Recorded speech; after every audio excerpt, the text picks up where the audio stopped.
Alright, let me announce in my Discord.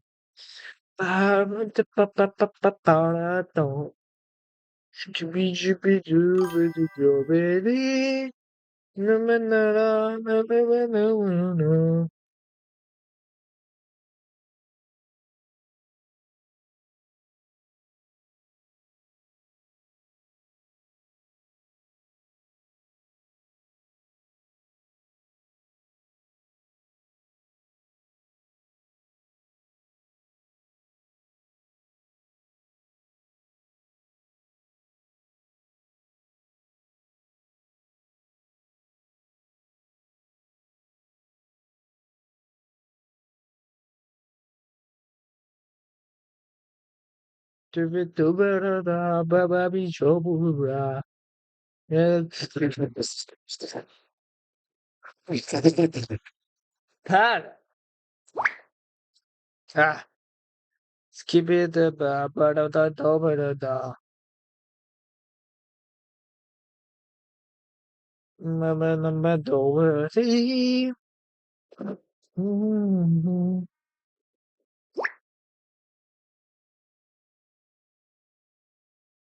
Let me turn off TTS.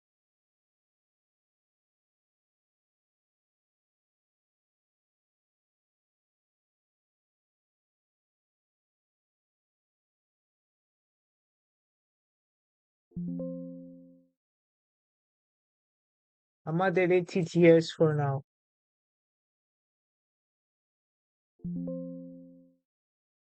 Both TTSs.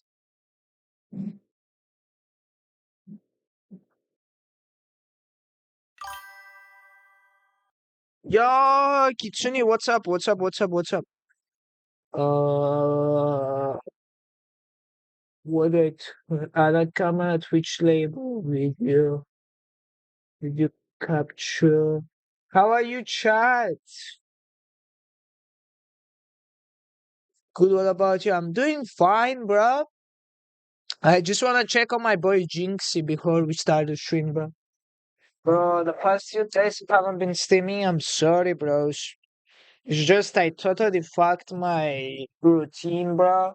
And generally I was super sleepy during the like for example I would say that I want to stream this day and I would actually want to stream that day, but then it's like I go to sleep at 5 p.m. or 4 p.m. and then I wake up at 1 a.m., 12 a.m., and I stay up the whole night. Like, genuine. Like, I wake up, like, maybe I go like 12 or 1 p.m. to sleep, and then I wake up at 9 or 8 or 10, and I genuinely think it's the next day. And I say, why is it dark outside? And then I remember I woke up at like, yeah, I just needed to fix it up, bro. Genuinely, like I needed to fix up my schedule. But now that we are up here, we will be streaming, we will be grinding, we will be doing stuff, bro. From today and onwards, bros, I will try to edit videos and post them on YouTube. It will be the reaction videos. We are going to, from today and onwards, I'll see which days. Maybe some days we only do reactions, aka commentary on different videos. Maybe some days we don't do that. That's my thing. Also, I shaved, bro. Do you guys see it? But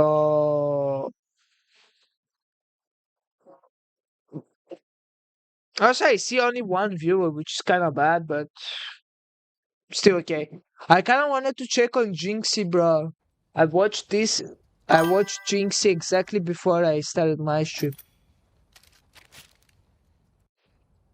He's playing The Last of Us. What about the video? Which video? Ah, the video I recorded. Yeah, I did not like the editing of Lucas, and it's too much editing. I'll show you why I want to do commentary style. Me, I'm not a good editor. I don't like editing too much. But then I saw Joe Bartolozzi. The last few days I have been grinding Joe Bartolozzi content, and I see a lot of his videos are mostly reactions or commentary. It's not that much editing, which is actually good.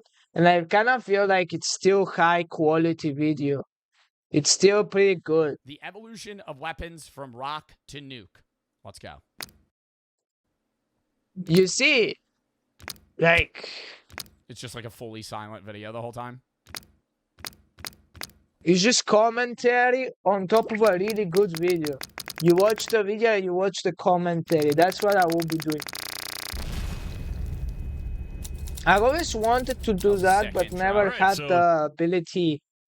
I never knew if people would watch me for that, but then I go to Joe Bart's channel like 4 years back, and people were watching him for that. I believe that if I make really good videos and if I use the thumbnails from the videos, I can make it. Can you show what Lucas did? No, because he didn't send it. That's the thing, bro. He didn't send it. It corrupted. I don't know. He hasn't been talking me since.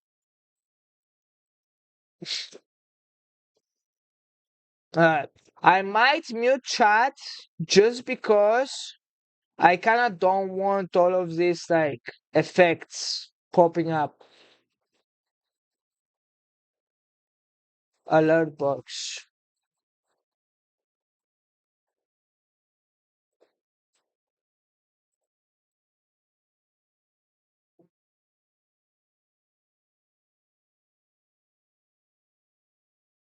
Alright. Alright, I will mute it and I'll put my camera here. We will be watching. I will still be looking at chat. Don't worry. Maybe I put chat, but I won't add the sound effect. Wait. Give me a second.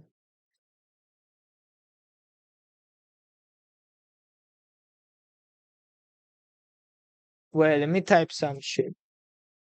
Can you spam different characters of the alphabet so I can see how the chat works?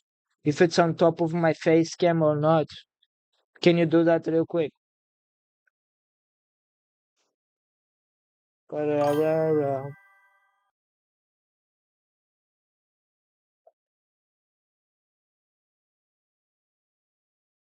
Yeah, spam them. Spam them. Spam them real quick.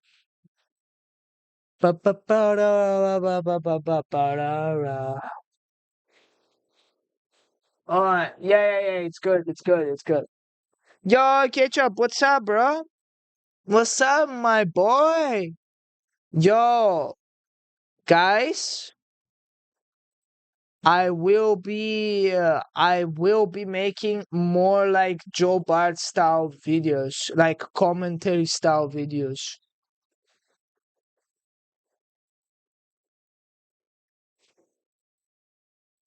I hope you guys enjoy Joe Bart because I really enjoy his content and I'm gonna do more of it. Alright.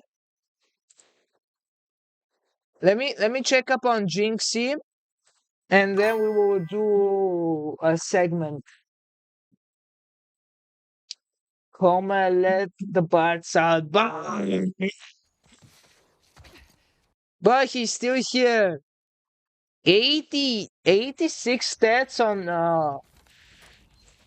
on easier difficulties. Kinda bad. Okay, but why is it lagging, bro? Where's the safe? By the way, he uses the mod where it shows you where to go. He's that stupid. I'm joking, bro. I'm joking. Truck? You have to check out this video. Oh shit.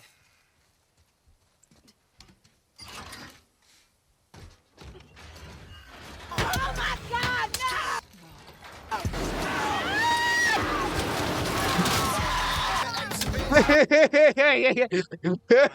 Okay.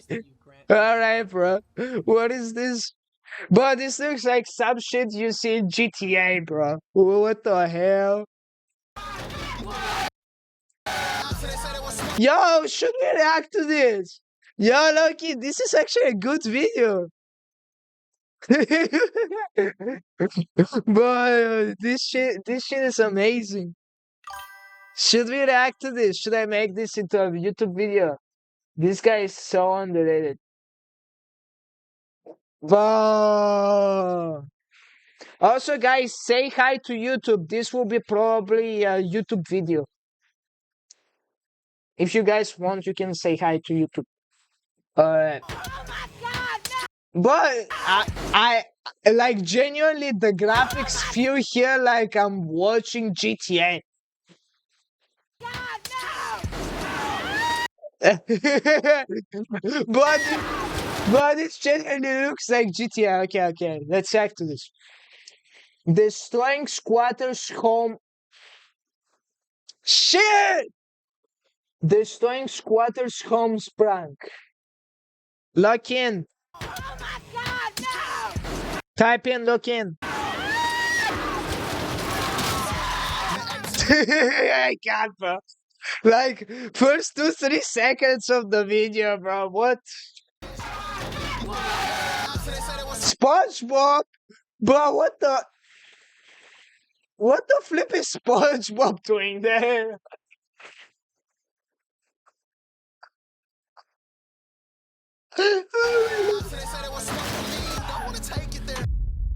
Any squatters in here? What is a squatter? So squatters apparently are these people.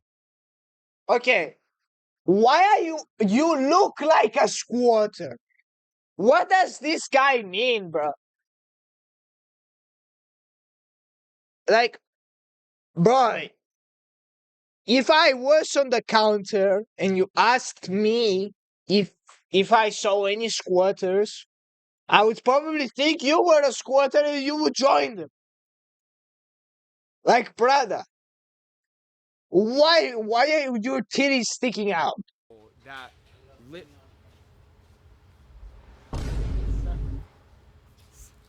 It's probably fake. Anyways, Weirdest flex of the video. squatters are specifically people that live in homes that people bought without being invited, and they don't pay rent. They just stay there rent free, and if they stay long enough, there's laws that actually allow them to stay there for free.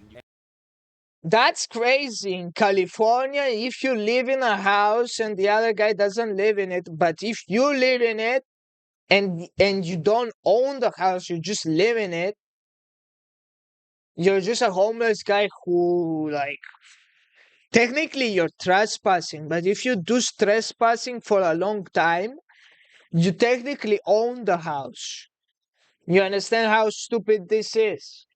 You understand how stupid this sounds? Oh my god. Flipping America, bro. And yeah, the only way you can get rid of a squatter is you just bulldoze their house down. But does that kind of Okay, bro. That's not the only way, but that's definitely a way. I do agree with that.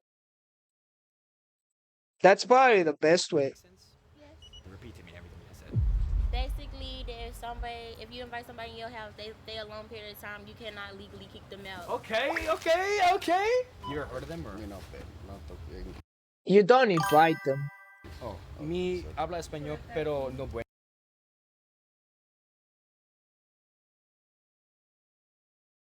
Squatter, ¿dónde está? Squatter, English?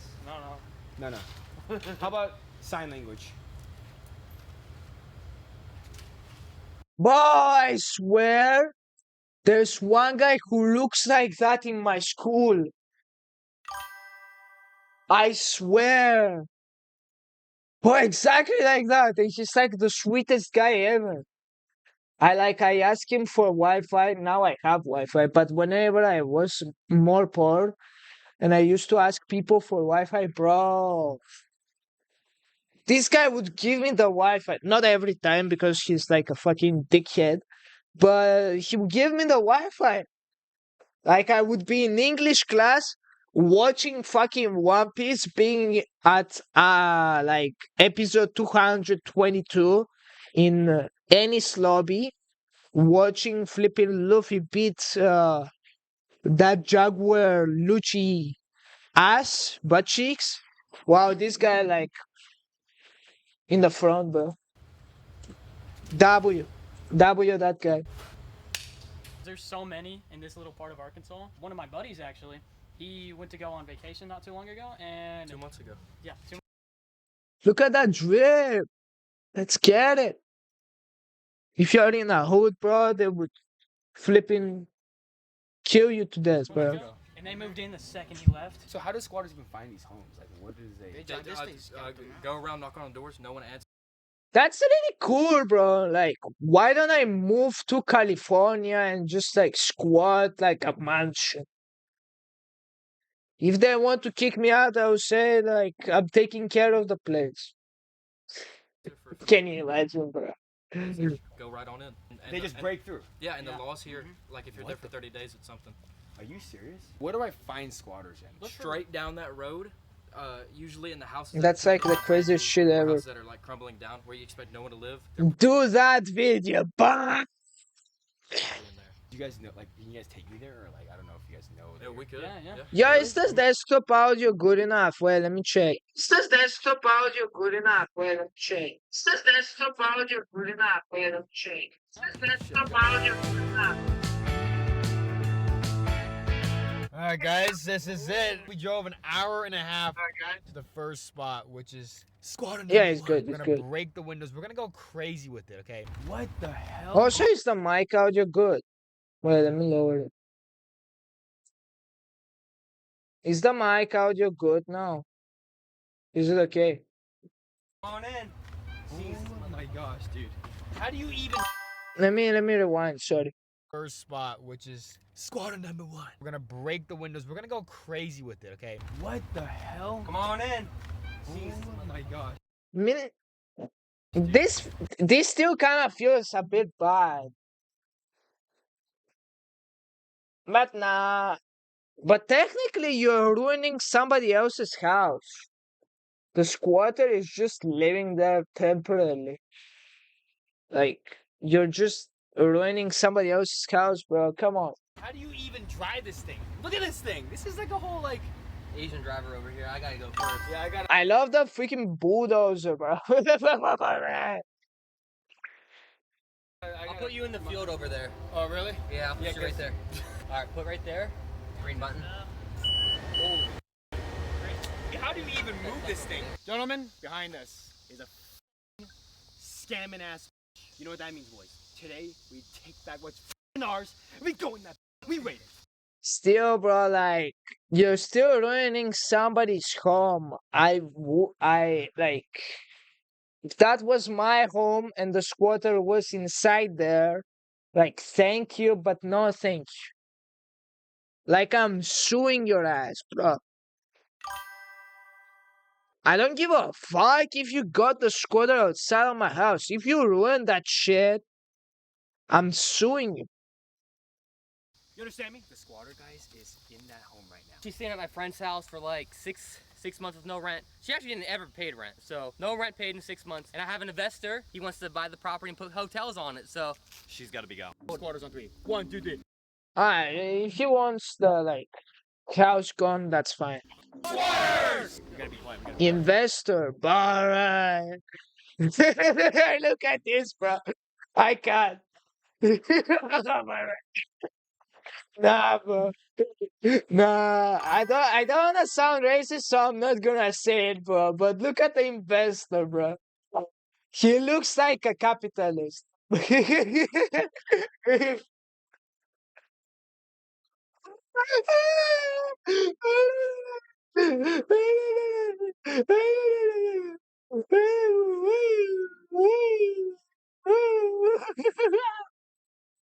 She's got. I'm not laughing at him, bro. He just looks like a stereotype, if you know what I mean. to be gone. Squatters on 3. 1, 2, 3. Squatters! We gotta be quiet. We gotta be quiet, guys. He looks good. He looks good. He doesn't look chubby. Hey, we got our whole renovation crew right here. This is our property. Get the hell out of here.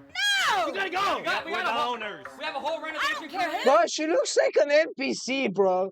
She looks like the flipping NPCs you see in the Resident Evil 4. Wait, like...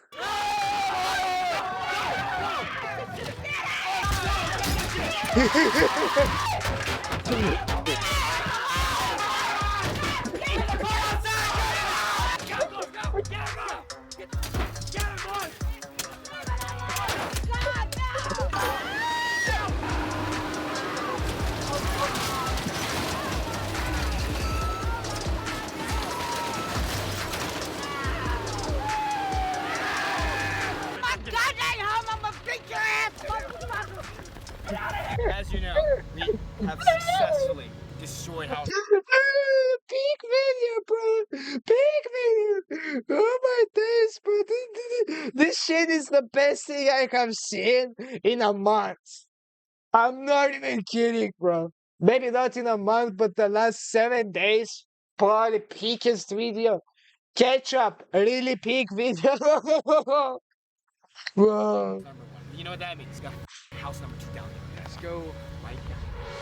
Squatter number 2. Squatter number Freaking 2. hate 'em. This guy's been Squatter here for over number 3 2. years. But this used to be a nice house. Destroyed the whole thing. So we about to take it back. So boys, I got some little surprises for you, alright? We're gonna have a little party first. Yeah! Everybody needs to wear one. No, I wanna make it out now. Jackson? We have a dinosaur, a flipping almost naked jiggly titty teenager, and SpongeBob. I'm the sexy prostitute. Alright, bro. And a fucking eggplant. You're just that big kid. You guys ready?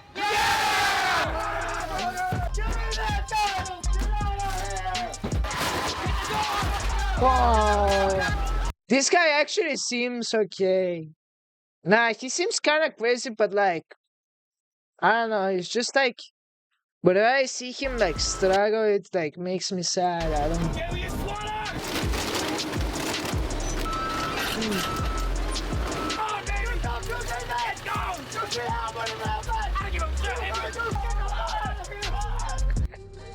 shit! Go on home, squatters! Random mass fire. Fireworks, bro. Random mass fireworks, bro. Peak video. Peak video. W video. Shout out to Justin Ho for the video, bro. Shout out to Justin Ho. Everybody go sub to him. I'm not gonna sub because I don't watch that much of this content. I'm not gonna sub yet. If I see other recommendations like that, sure. W video, shout out to him. I'm probably gonna include his video link and everything into my video. Alright. Ba-da-ba-bum. Bye-bye. Here he also has some more fire videos. Which ones? But you are someone that lives in a house and one day random people just come and destroy your house. Yeah, but that guy lives illegally in somebody else's house. It's not his house or her house. They just go and uninvited they live in somebody else's house. Imagine how you would feel about that. I have some saved up videos. Let's go. Let me go. But guys, I have some philosophical and some really nice videos saved up. Hiking the hills bar. Right? What is this thumbnail? Playlist. Yeah, videos for stream. So I have Babies are video invincible. A. Just like in real life, you can't hit babies. Well, you All right, let me see my list. I have some okay videos, some pretty nice videos, some really good videos. What should we do? What should we do?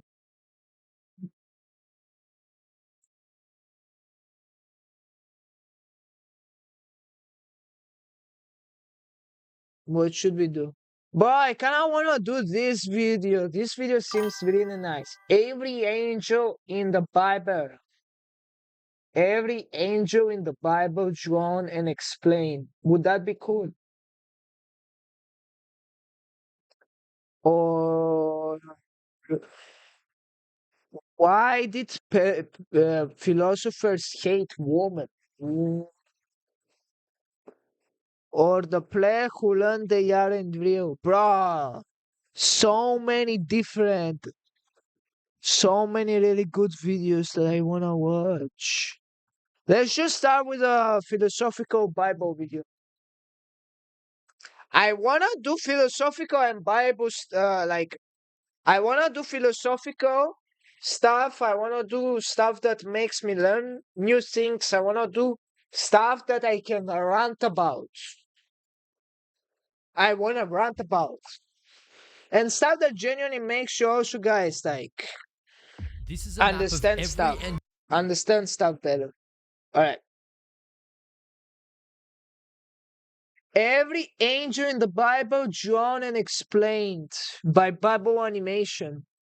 This is a Lock map in. of every angelic being Bible animation. Lock in, bros. mentioned in the Bible.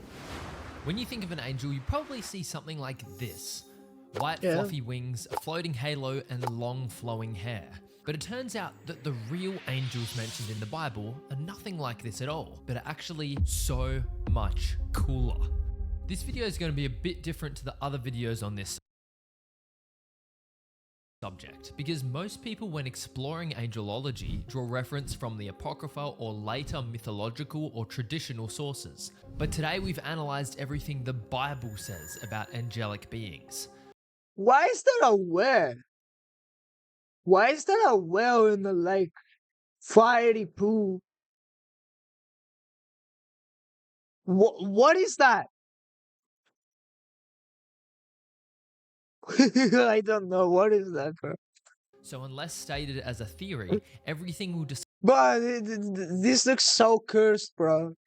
It's a guy begging. today Okay, describes okay. the actual reality we live in. And some of these creatures are absolutely terrifying. We'll How terrifying can an angel be? Aren't they supposed to be good? talk about some creatures you'd hate to come face to face with, as well as some you might not have heard of before. By the end of this video, you'll know everything there is to know about the angelic, their mission, their appearance, and the reason why they exist at all. Oh yeah, what is their purpose? I thought their purpose is to serve God, but we are one step higher. If we go to heaven, when there you're sinless, you're higher than angels, and you can control them and stuff. I think. I think I've heard about that. I'm not really sure. Not really sure. Let's start with a little identity check to learn some basics about these creatures. Age, relationship, gender, address. The most. Why would we?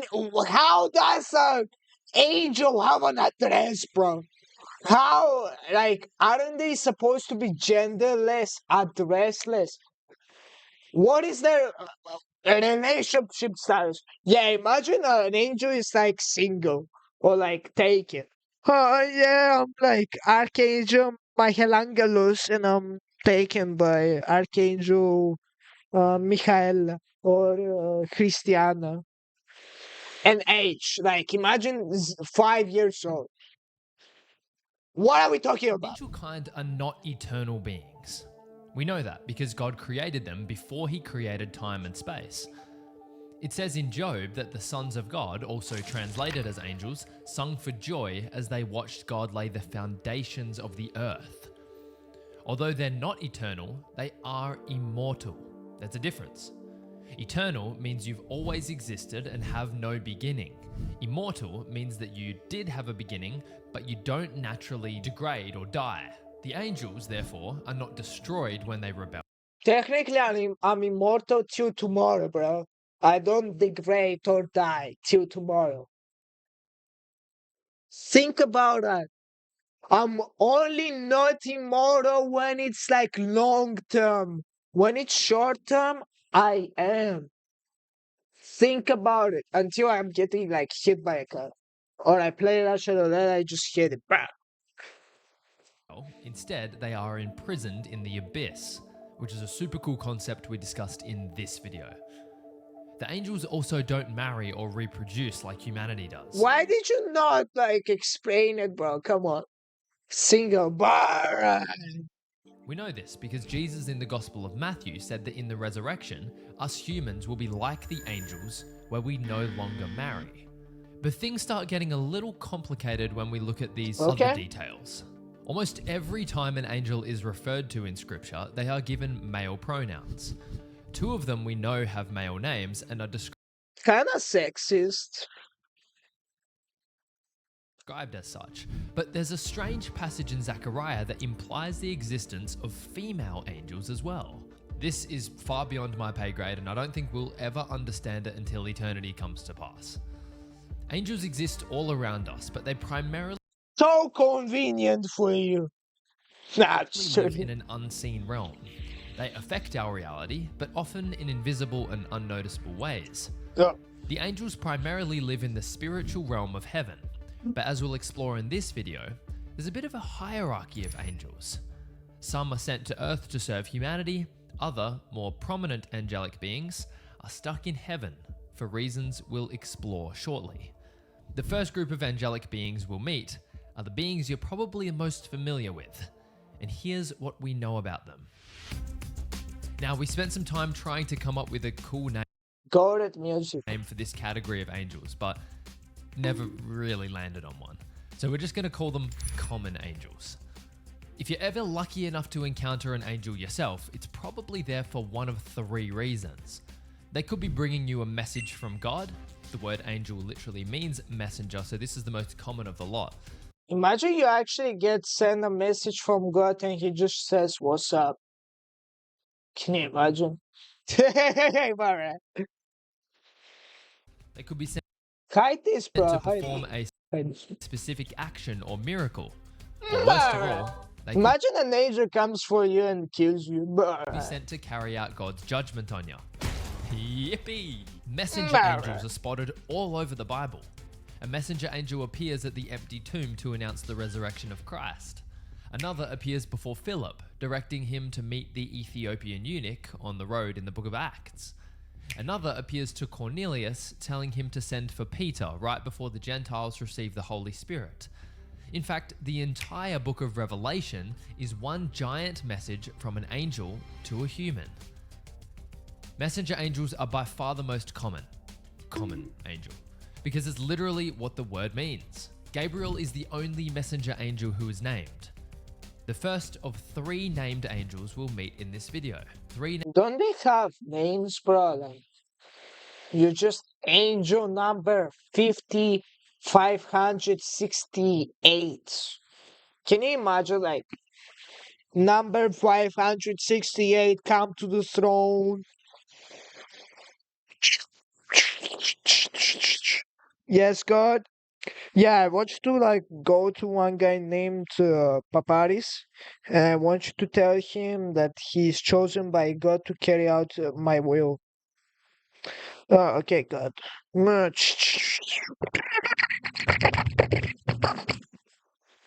angels that get progressively more fascinating. No name, no nothing, just pure numbers. He delivers a few key messages throughout the Bible, like explaining a prophetic vision to Daniel in chapter 8, and revealing the most detailed messianic timeline in the entire Old Testament to him in chapter 9. He also is mentioned in the New Testament, delivering the message of the births of both John the Baptist and Jesus Christ. But why doesn't God simply implant a message into someone's brain, rather than using some being to pass it on? Yeah, that's like a good question. Well, we could also ask the question, why does God use humans to pass messages to one another? Simply put, angels were created by God for this very purpose, to be ministering spirits sent to serve those who will inherit salvation. Just like our second type in this category, mission angels. Mission angels are a little more nuanced. I saw this Clash of Clans reference. What is that sound effect? That sound effect is like from whenever you collect all the elixir from the dead bodies. Because they're sent by God to carry out Bow a knowledge. specific task. These tasks could be miraculous in nature, like closing the mouths of lions in the famous Bible story we all know and love, or supernaturally breaking the apostles out of prison not once but twice. One angel prepared a meal for Elijah which gave him energy for 40 days. Must have been a pretty crazy meal. And others came to comfort Jesus at different times of his ministry, both in the wilderness after being tempted by Satan and in Gethsemane after being similarly tempted to withdraw from God's salvation plan. Some of these angels have several roles though. Like the angel who declared that Jesus has risen to the women at the tomb is actually the same angel who rolled away the stone and sat on top of it. There, he can be considered both a mission angel and a messenger angel. But the final category is the most distinct of the three. Judgment angels are the scariest of the three and show up for the sole purpose of carrying out God's judgment on his rebellious people. These examples are pretty graphic, but yeah, you're all Bible Animations fans, you're tough. I'm W character design. sure you'll survive. The first big one happens at the destruction of Sodom and Gomorrah, where the angels are rather explicit that they are on earth specifically to destroy the sinful cities. A band of destroying angels is set loose on the wicked in Psalm 78. There's 7 of these guys mentioned in Revelation responsible for blowing the 7 trumpets and pouring out the 7 bowls of God's wrath. So yeah, the judgment. Okay. Another angel is sent Judgment bar. to kill Herod Agrippa, which he does very That's like so cool. Like doing the one job from your creator, just punishing all the bad guys. Like being like John Wick, like killing all the bad guys. Just doing that. And how could we forget the angel mentioned in a recent video who restrains the devil with a giant chain and tosses him into the abyss? In fact, all those who are thrown into hell are thrown there by angels of Boy, I've seen this video. This video is so peak. We'll watch it. judgment. But one thing we haven't mentioned about this category is the appearance of these angels. Some appear as ordinary men who eat food, walk around, and have their feet washed. Others appear with some cooler descriptions, like the one who Yeah, rolled but the why do they appear different?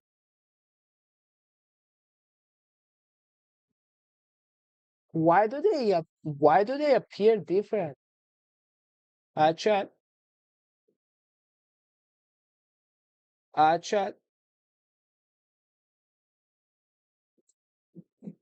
Let me turn off chat because I'm now recording for a YouTube video. stone away, being described as having an appearance like lightning and his clothing as white as snow.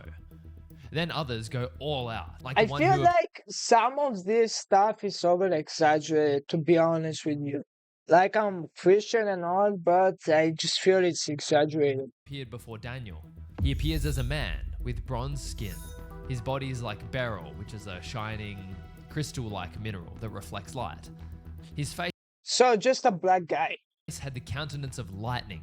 His eyes burned like flaming torches, and his voice thundered like the sound of a multitude of people speaking all at once. So a black guy who was screaming.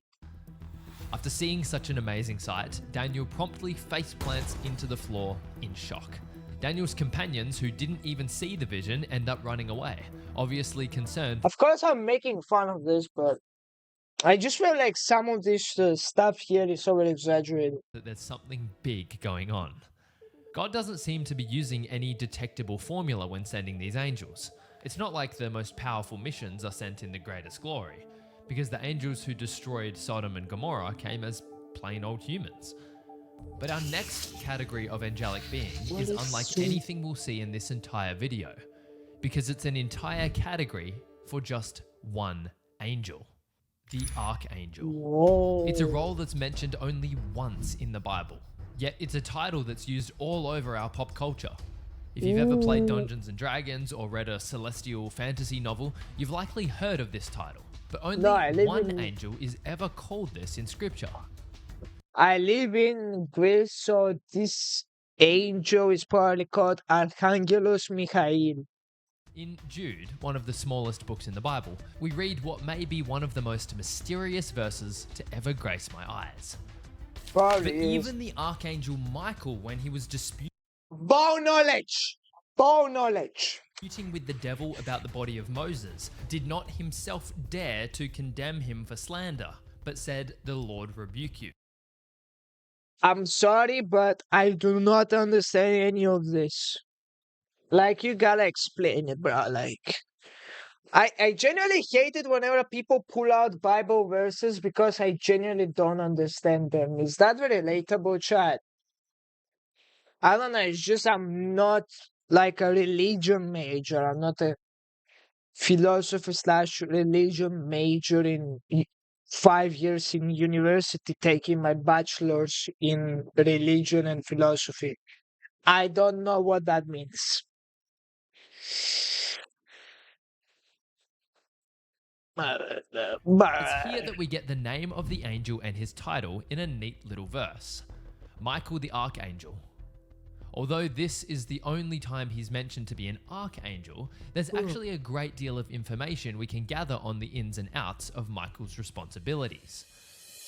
In Daniel chapter 10, we see Daniel in a miserable mood and on a miserable diet. He's been fasting for 3 weeks from meat, wine, and other choice delicacies. At this point, an angel visits him, something we've covered earlier in this video.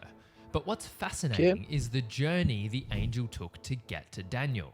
From the moment that Daniel started mourning over the vision of a great war, God sent him an angel with a specific message. However, he didn't arrive until 21 days later.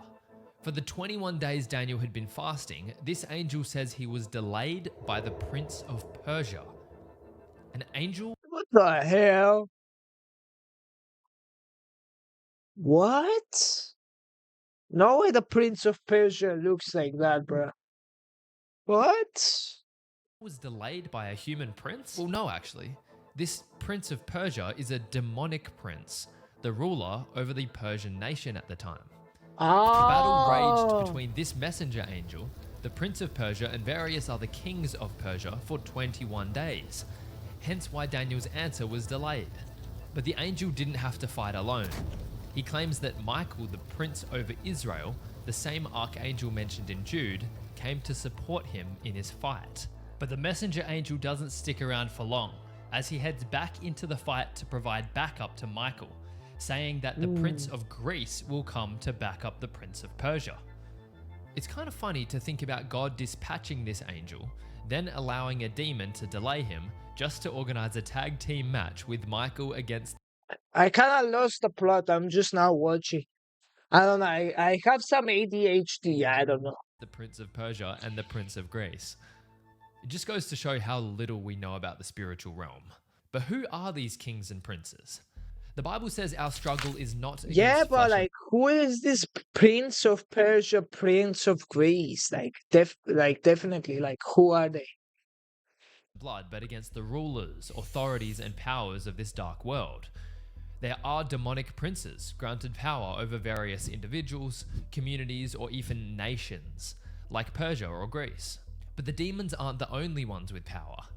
Angels oversee provinces as well, and Michael is chosen as Israel's spiritual representative. It's like a celestial war where each nation is represented by a powerful spiritual being. Just a couple chapters later, in Daniel 12, Michael is the angel who protects Israel in the end times and helps facilitate their salvation. See, I don't want to be like that guy, but this is very difficult to believe. I don't know, just all of this shit with archangels and big deities fighting each other over all of this, and most of like the Old Testament's about Israel, so probably it's Israel based and Israel biased. I don't Resume know. is even more impressive than that. In Revelation, we see that his position as an archangel gives him authority not only on earth, but in heaven too. A war broke out in heaven. Michael and his angels fought the dragon, and the dragon and his angels fought, but they did not prevail, nor was a place found for them in heaven any longer. Who is the So the dragon? great dragon was cast out, that serpent of old, called the devil and Satan, who deceived the whole world. He was cast to the earth, and his angels were cast out with him. So Michael is a military leader, a commander of God's angelic armies, and a dragon slayer. He's credited with battling and kicking out Satan from heaven. A pretty cool feat to be remembered for. But to explore the next species of angel, we need to cross over from the physical realm to the spiritual realm, where the humanoid disguises and limitations are removed, and the angels are revealed in all their mysterious and awesome splendor.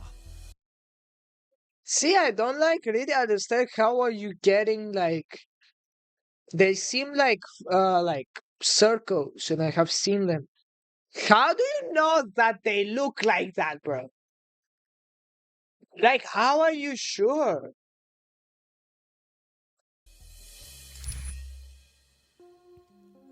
See, this shit looks like surprising, not amazing, but surprising. But like, how do you know they look like The that? Ophanim are by far the most bizarre type of angel in the entire Bible. These are the ones depicted when pop culture talks about biblically accurate angels. They only appear in 2 passages, both in the book of Ezekiel, an absolutely wild book to be sure. Their first mention starts very simple, but grows more and more complex as it's fleshed out. Now, side note, the living creatures mentioned here are the next category of angelic beings, so stick around and you'll find out what they're all about. Now, as I looked at the living creatures, I saw a wheel on the earth beside the living creatures, one for each of their 4 faces. Their appearance was like the gleaming of beryl, and the 4 had the same likeness, their construction being, as it were, a wheel within a wheel. When they went in any of the 4 directions without turning as they went. And their rims were tall and awesome. And the rims of I do not understand what you're saying. all 4 were full of eyes all around. And when the living creatures went, the wheels went beside them. And when the living creatures rose from the earth, the wheels rose. How? Wherever the spirit would go, they went, and the wheels rose along with them. For the spirit of Why? the living creatures was in the wheels. So we get this picture of giant What? intersecting wheels covered in eyes and moving in all 4 directions. What a mysterious and horrifying being. The word used there is wheels, but it's actually translated to Ophanim in Hebrew. But what is their purpose? Do they just roll Ophanim. around in heaven for eternity? The answer is revealed a few chapters later in Ezekiel 10, where we discover that the wheels are intrinsically connected to the 4 beasts. It says they're connected by the spirit So of the they're living connected. creatures. Ezekiel hears them being called whirling wheels. Maybe they're the same things but different forms. I don't know. Could be. Translated to Galgal. The vision in which Ezekiel sees the Ophanim is given to illustrate the glory of God leaving the temple and ultimately Jerusalem. But what is constructed is a glorious picture of a celestial chariot, where the Ophanim act as the wheels, the throne acts as the body, and our next angelic creatures act as the horses powering it. The heavenly Okay. chariot illustrates God's omniscience with the countless eyes covering the Ophanim, looking in every direction all at once, as well as God's omnipresence, with the limitless mobility that angelic wheels provide. But the picture isn't complete until we look at the steeds driving the carriage forward, Okay. the cherubim. The cherubim. The cherubim are heavenly angels who exist around the presence of the throne. See, I still don't know that much about the wheels. Like they carry his throne. I did not understand. Like I'm not trying to like make fun of this. Genuinely asking. They have multiple faces, each belonging to a different animal. They're covered in eyes all over their body, and they have hands that See, extend like, what is this with the eyes and hands? out Like, from under their wings. I can only imagine the complaints we'd get from parents showing this kind of stuff to our kids in Sunday school. But I think them being scary is kind of the idea. The cherubim exist to carry out three distinct roles. The first is to defend the glory of God from mankind. In Genesis, after Adam and Eve Okay. sinned, they were cut off from God's presence. The Bible specifically says that cherubim were placed at the east of the garden to keep man away from the tree of life. In the same way, these cherubim seem to be a sort of secret service for the heavenly king. They Okay. specifically dwell within the throne room of God, but there seem to be an elite few created for a special purpose. And like Gabriel peak music. and Michael, there's one cherubim that's named, the final of our three named angels, and he might just be the most influential of the lot. As bodyguards Oh, it's Lucifer, bro. tend to do, the cherubim I've watched keep this, man bro. I've watched the video. I have bone knowledge, bro. from getting into God's space. Because if we did somehow access God, we'd be melted into soup on the spot. But like, they're just created for like some purpose, and you, like, how is the hierarchy? Like every and each has a different purpose. Like, what do angels do in their free time? Have you ever imagined that? Like, what do they do in their free time? Do they like go on like spa trips? Like play golf? I don't know. They, of course, Could be. cut us from the Garden of Eden, but this was an ongoing work.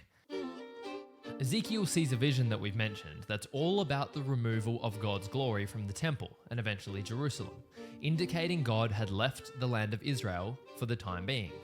In it, the cherubim play a significant role. In Exodus, Moses receives instruction to weave cherubim into the curtain that separates the holy place from the holiest of holies. But this isn't the cherubim's only function. They also uphold God's throne, serving as a mount, if you will, for the glory of God. Ezekiel describes four living creatures covered in eyes, Okay. with four faces and feet like bronze. Above these creatures is a crystal firmament and a sapphire throne on which the glory of God resides. See, I don't like understand this. I know like the heaven realm doesn't have any limits, but it's still As the like spirit difficult to moves, understand. The creatures move, and the crystal throne goes with them. The ophonym, which we Like, why would it explain something that you cannot imagine? mentioned before, follow the movements of the cherubim as if being pulled or pushed along by these angelic beasts. In chapter 10, it's explained that these four creatures were the cherubim, and it's at this moment that the cherubim lift their wings and the glory of the Lord departs from the temple, ascending above their heads into the sky. The idea of God riding on a cherubim is echoed in several other scriptures, like Psalm 18. The Lord sits enthroned above the cherubim in Psalm 80 and 99, and even the image of the Ark of the Covenant reflects this. When being told how the Ark of the Covenant is to be built, Moses hears God tell him to place two golden cherubim on the lid of the Ark. Okay, so cherubims are like kind of his horses. God will speak to Moses above the mercy seat, above the Ark, between the two golden cherubim on top of it. It's hard. That the good thing is like this shit is like nice to hear, bro. I like this shit is like really nice to understand, really nice to hear, really nice to know. W To knowledge, imagine bro. holier angels than this. Angels that are so close to God's glory. But being in the presence of God has an effect on you. Their role doesn't just consist of guarding God's glory and carrying him around. The cherubim also seem to act as a hype band for God, constantly praising his name and his holiness to all that can hear. In Revelation, they constantly proclaim, "Holy, holy, holy is the Lord God Almighty." In Revelation 5, they join with the rest of heaven singing praises to the Lamb, that's Jesus, and to God. They even shout an amen after the song's finished. With all this awesomeness going around, How does he know? Who? It's easy to What do you forget mean? that I promised you a name.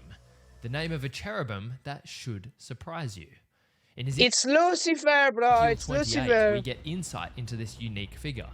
He's described as being perfect in wisdom and beauty.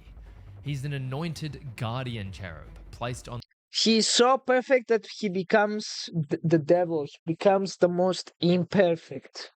The guy that made the video. How does he know? Like, he reads a ton of Bible, bro.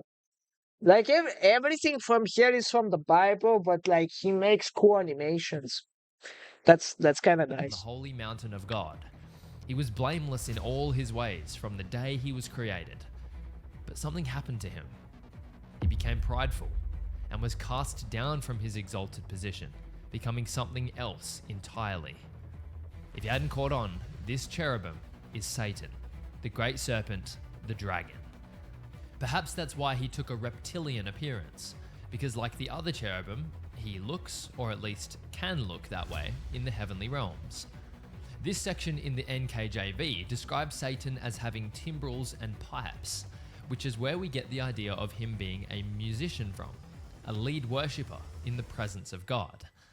But despite how close these angels are to the throne of God, despite the fact that they literally hold it up and exist around it, there is another category of angel who sit a rank above the cherubim. Our next angelic species are as pure as they come, yet are shrouded in mystery. The seraphim. The seraphim are a mysterious species because of just how little the Bible mentions them. They only appear in a single chapter of Isaiah, where they're described in vague detail, but we have enough to piece together their purpose and a few mind-blowing insights. The word seraphim means burning ones in Hebrew, and denotes fiery phoenix-like imagery, the purest of creatures, radiating in the glory of God. Yet their appearance is rather intriguing. The seraphim are described as having 6 wings, similar to the previous angelic beings, but these ones use their wings in a different way. 2 of them cover their face, 2 of them cover their feet, and 2 are used for flying. Despite being made sinless and as pure as it gets, they have to shield their face and feet in reverence from the transcendent purity of God on his throne. I don't know, bro. Like, this is still that gets me, bro. Like, it's difficult to imagine that I am made in a realm that has a start, a middle, and an end, and God is just always. It's just difficult to like comprehend. It's very difficult. Like, how can you tell me that this pen always existed? Like, quoted as saying, how can it be always? There's always start to something. For something to exist, there has to be a start. You understand? holy, holy, This guy holy. kind of doesn't declaring make just how sense. You set just, apart God is from even I the don't know if it purest makes of his sense, angelic guys. host. In the one and only vision we see from Isaiah, it's as if he's given a glimpse into the throne room zoomed right in, where only the seraphim and God himself are present. This idea is supported when Isaiah recoils, saying he's ruined because he's seen the King, the Lord Almighty. If the cherubim are responsible for the governing of God's throne room, the seraphim are responsible for worship and purification.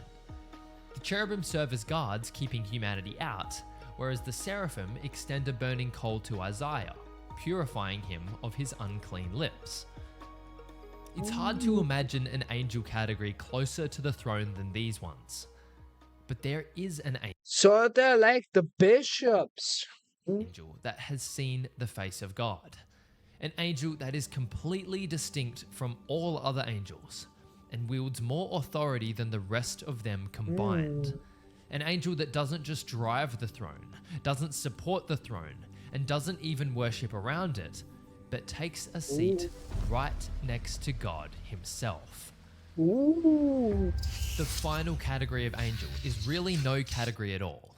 It's a single individual who appears all over scripture, known as the angel of the Lord. We've looked at a vast array of angels in I've never heard of that. in this video, but not a single one speaks like the angel of the Lord speaks. Again, never heard of him. Commands an authority as if he were God himself. Like in Genesis 16, his first appearance, where he claims to multiply Hagar's offspring, a claim only God himself ever makes in scripture. Or later in Genesis, when Abraham is about to sacrifice his son Isaac, the angel of the Lord says, "Now I know that you fear God because you have not withheld your son, your only son, from me." Moses catches a glimpse. See, I don't know how I feel about Abraham giving his son to God to prove. I don't know how I feel about that. That kind of feels kind of bad. I don't know how I feel about that. Like, that's like a bit sure, like he wasn't gonna kill him, but how could Abraham have known? And like, isn't there any other ways to test? Like, that's like the most gruesome like test to do. As well, when he encounters the angel of the Lord, Why would you text like you're all about love and worship while you like want somebody to kill his son for you? in the I don't burning know. bush. There he claims this huge statement. I don't claim to know a lot. I'm just questioning. You know? I am the God of your father, the God of Abraham, Isaac, and Jacob. Later in the book of Judges, the angel of the Lord says something similarly astounding, claiming that he led the people out of Egypt and that he will never break his covenant with the people. But perhaps the coolest passage of them all is found in an often forgotten minor prophet. Is that Jesus Christ? Are we Picture talking about this. Jesus Joshua, Christ? the high priest of Israel, is standing before the angel of the Lord. He's covered in filthy garments, and he has Satan standing next to him, hurling accusations at him about his sin. The angel of the Lord pipes up and commands that Joshua be given new clothes, clean and spotless. But he goes Hey! even further than that. He personally promises that he will remove the sin of the land in a single day. I've got to ask, does this sound like the words of any angel you've ever read about before? Or perhaps does this remind you of a certain New Testament character who accomplished something almost identical? I go into much more detail in this video, so please check that out once you're done here. But after surveying these Bible passages, I am How is convinced Jesus that this angel of the Lord an is actually angel? Jesus Christ himself, appearing in the Old Testament. I don't think it's a coincidence that as soon as Jesus shows up, the title is never used again in Scripture. Keep in mind there's only one who can forgive sins, and Jesus was confronted about this fact. A paralytic man is lowered down through the roof and is healed by Jesus, but he also tells the man that his sins are forgiven. The Pharisees What? complain to Jesus. How was Jesus an angel? Wasn't he God? He was called Angel of the Lord, aka his human incarnation. That could have been reasonable, yeah. Jesus about the fact that only God can forgive sins. But of course, Jesus goes ahead and heals the paralyzed man. You gotta say Jesus has aura, like curing people after saying I'm God in front of the Pharisees and the fucking Romans. Proving that Aura. he has authority to both physically heal and the authority to forgive sins. Exactly like a certain angel of the Lord we know.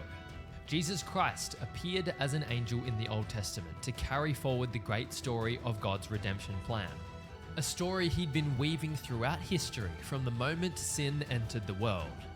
That story came to a climax on the cross of Calvary, where the King of all the angels made himself a lowly human, going as far as to be crucified by his own creation to bear the punishment we were due for our sin. He bore the sin of the world on the cross and became a curse so that we might be freed from the curse of sin. And when he pushed up against those nail-pierced feet and said, "It is finished," that counted for you. If you put your faith in Jesus today, the King of Kings and the Lord of Lords, he will answer your call and free you from your sins, promising you a spot in his eternal kingdom, ruling and reigning over all the angels we've met today for all. That's a good video, but if I was an atheist or an agnostic, this video wouldn't make me believe in God. This is just like, as far as I'm concerned, a fairy tale, you know? It's kind of a fairy tale if you don't really believe into this, if you don't really believe in Jesus. Like, most of these things, I've never heard about it. They probably said like once or twice or maybe 500 times. It's just, I've never like seen Jesus talk about those. Like, Jesus, I feel like he's real, but the Old Testament, I feel like it's like over exaggerated. Of eternity. If you enjoyed this video and you haven't watched this one yet, you have Peak to check it video. out. There's so much crossover. Peak video, bro. Everybody go for a little Bible animation. Peak video, really good video. All right. Now let's go into another video. Da da da da dum. React to my requested video. Hey Siri, can you give me like, what is the title of the? Just chatting and reacting to videos. Okay, give me a link to your video. Give me a link to your video, bro, and I'll see if I'll react to it. I don't react to only random videos. Give me a link, bro, and I'll see. Let me take a look. Why obsession feels so real?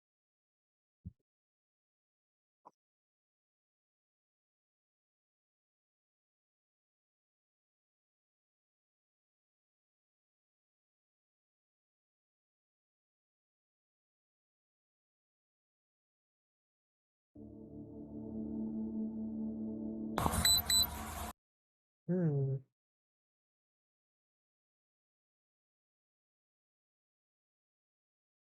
Oh my God!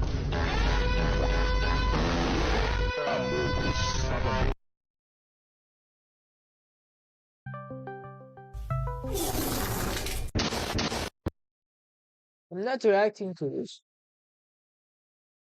Like, are you brain dead? Oh my goodness, bro. Like, genuine. We have to talk about we.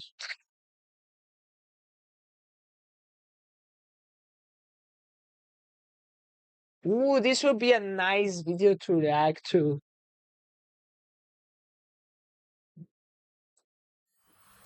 Yeah, Daniel Petar, make me a favor and don't ever recommend a video again, bro. What was that video about? I don't give a fuck if I have one viewer, bro. If nobody's watching me, I'm not reacting to that bullshit. Alright, give me a second. I'm not brain dead, bro. If you genuinely watch that, you're brain dead.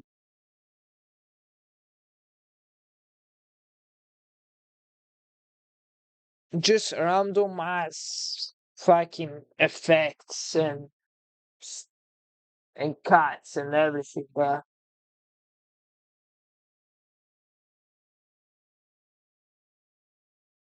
It fucking feels like watching a Mr. Beast video. Not that Mr. Beast videos are that bad, bro, but like, at some points they may feel like that, but just say. Alright, let me load in my phone, bro. Give me a second.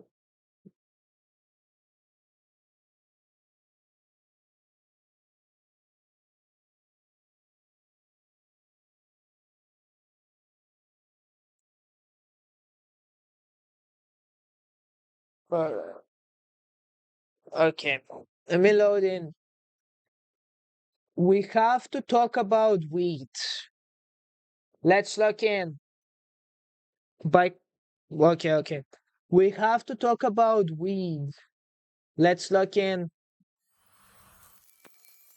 Cannabis has been vilified to a ridiculous degree for the last century, but it's now finally being decriminalized in more and more places around the world. It's just recently Cannabis is weed.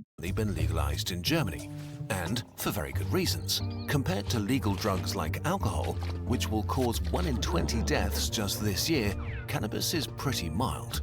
So, to justify harsh prosecution and punishment, Yeah, but cannabis is not used as much because it's illegal. Like, I don't feel like that's an accurate representation. And it's still pretty bad. You're painting it as not being that bad. It's still pretty bad. its negative effects have been wildly overstated. It's just alcohol, it's even worse. That's the thing, bro. Like alcohol, when you drink a lot, you're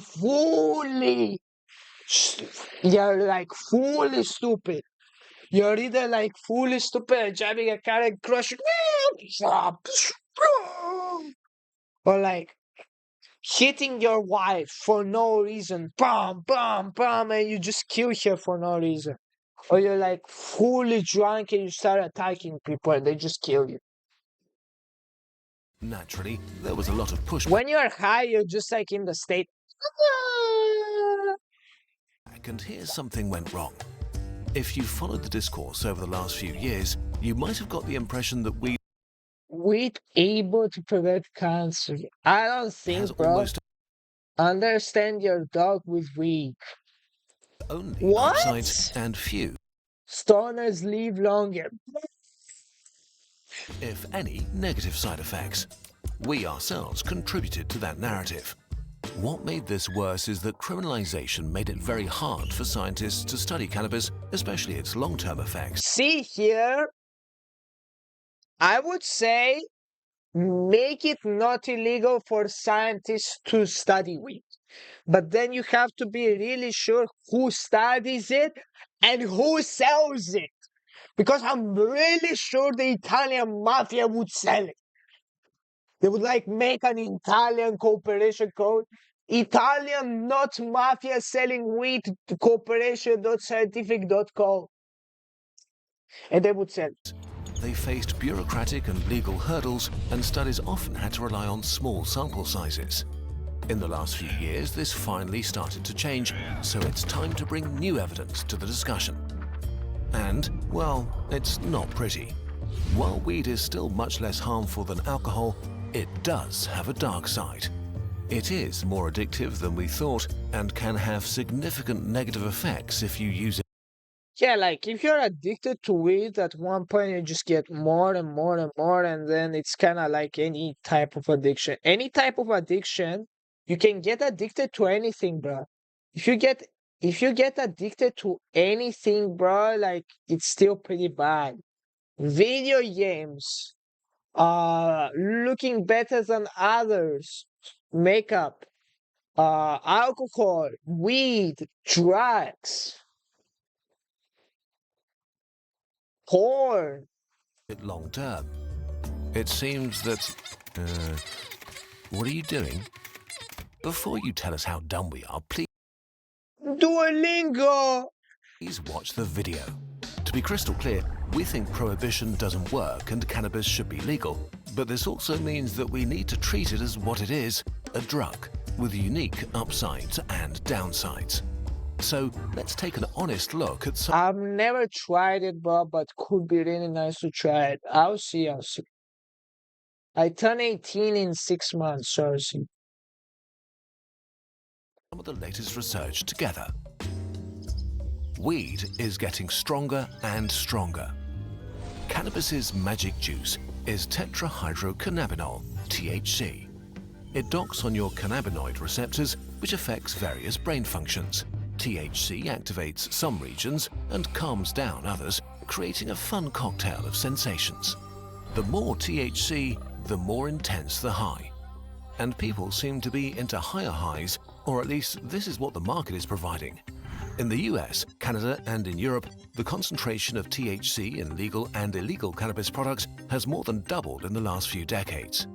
While ever more potent strains are bred, products like edibles or concentrates with more than 60% THC have become increasingly Joe Bart. common, while the share of products with less than 15% THC has declined. Unfortunately, just about every problem weed creates gets worse at higher THC doses. At the same time, more and more people use weed. In the US, more people consumed cannabis daily than alcohol for the first time in 2022. In Canada, 26% of people 16 and older use it, up from 22% in 2018. It's not possible to say if legalization is the reason for this though, since studies are pretty inconsistent and vary massively between different users. In some, consumption See, I feel like using cannabis or weed is still bad, bro. Like, you shouldn't use it. Like, it's better not to use it than to use it. Always. This goes for anything, bro. Like, anything, like, even sweets, bro. I flipping have this acne from flipping eating half of a cake, bro. And I just cannot control myself. went up.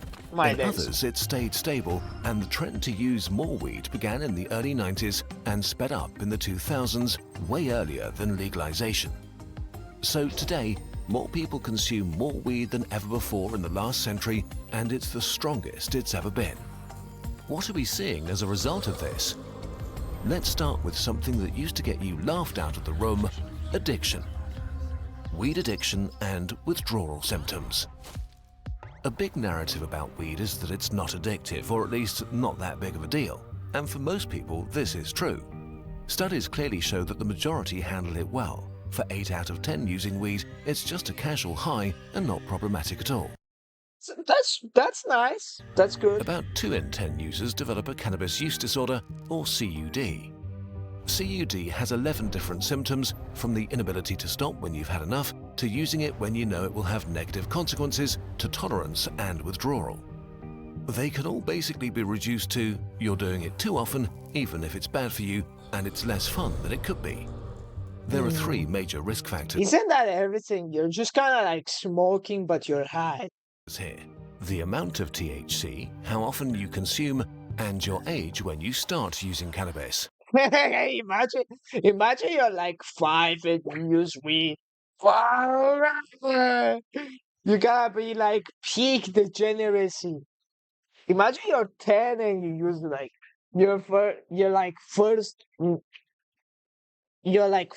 or 5th grade. You cannot even do multiplication yet, and you're eating your pizza. And you're just like, for some reason, you bought a pizza that has edibles inside. You took it from your older brother, and you're just like, while eating it, while watching like Gravity Falls, and you're just like, whoa, oh, oh. You like it pops out from like this one, and you're just like,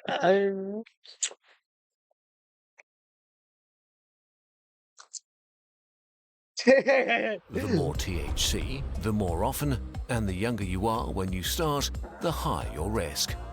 If you smoke too much weed too often, it will have negative impacts on your life. So if this is you, toning it down a bit will make a big difference. 1 in 10 users develops a serious addiction. They usually consume daily, and their life is significantly impaired or held back because they spend a lot of their time either using or recovering from cannabis use. Since their brain is building a tolerance, they need increasingly high doses or stronger weed, often both. Studies found a variety of negative effects. Heavy users can experience bad moods, feel irritable, restless, paranoid, anxious, and even that's like any like big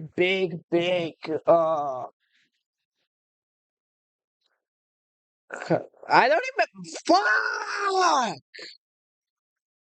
depressive. Forgot In the a sad name. twist of irony, for many addicts it feels like they need weed to fight Addiction!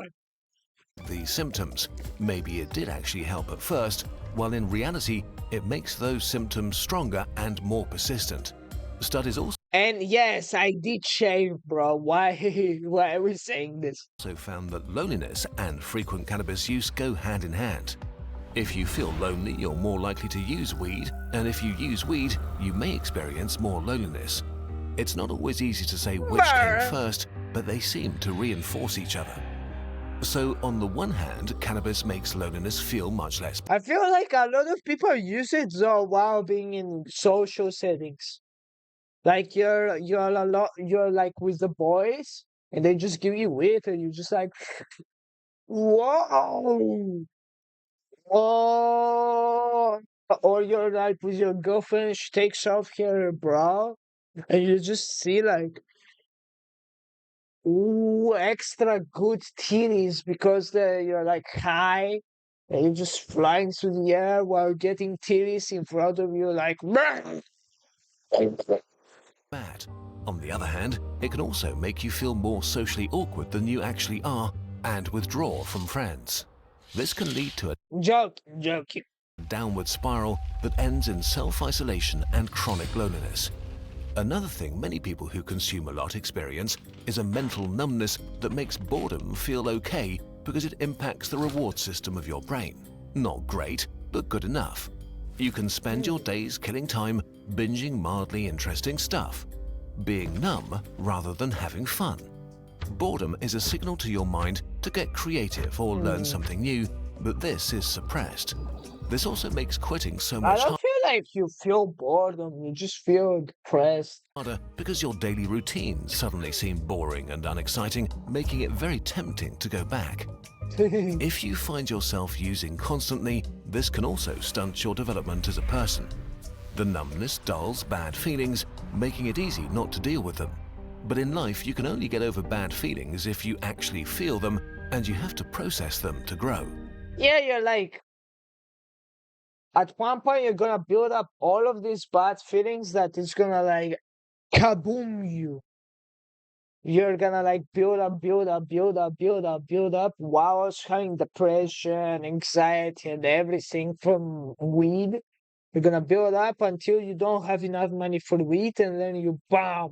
Lastly, let's talk about physical withdrawal symptoms. The more you consume, the worse they'll be for you, especially if you use daily. Withdrawal can cause headaches and sweating or chills, decreased appetite, in severe cases even fever, nausea and abdominal pain. You might have trouble falling asleep, and if you do, you might have disturbing and vivid dreams. The withdrawal can put you in a depressive mood where life feels daft and pointless. You can feel restless, angry, anxious or nervous. You Life is pointless. may feel unable to do anything at all. Being fully like nihilist right now. After a few days, these symptoms will begin to subside, and after a few weeks, they'll Nah, I'm joking. be gone entirely. That The really exact time depends on how much and how long you've been consuming cannabis. Now, let's get to the work. Imagine you've been consuming cannabis for like 10 plus years. So you're just like fully into that shit. And you like need the whole year. And you're just like choking yourself for that, bro. Also, I have turned off TTS and any type of messaging while I'm watching videos for the reason of showing this on YouTube. I don't want messages while showing this. That's why don't spend your channel points, bro. Plus, you're annoying if you spend your channel points while watching a video. First part. Weed may damage your brain.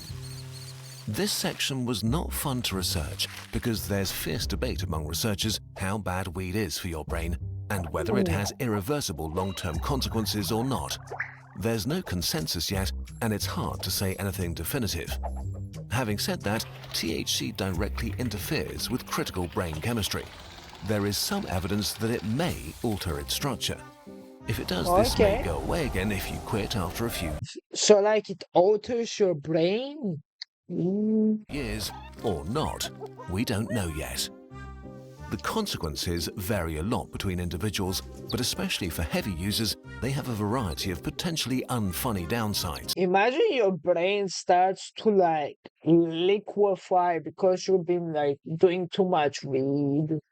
Can you imagine? It just comes out of your ears. Can you? The most common You're gonna be like any type of cartoon character, bro, because that's that stupid. one is that your memory gets significantly worse. Sustained heavy use may reduce your ability to learn, your reasoning, perception, attention span, decision-making, language abilities, and impulse control. Most negative effects seem to go away or at least weaken over time after you quit, but again, we simply don't know enough and need more research. Where the evidence is much clearer is that consuming a lot of weed is really bad for teenagers on multiple levels.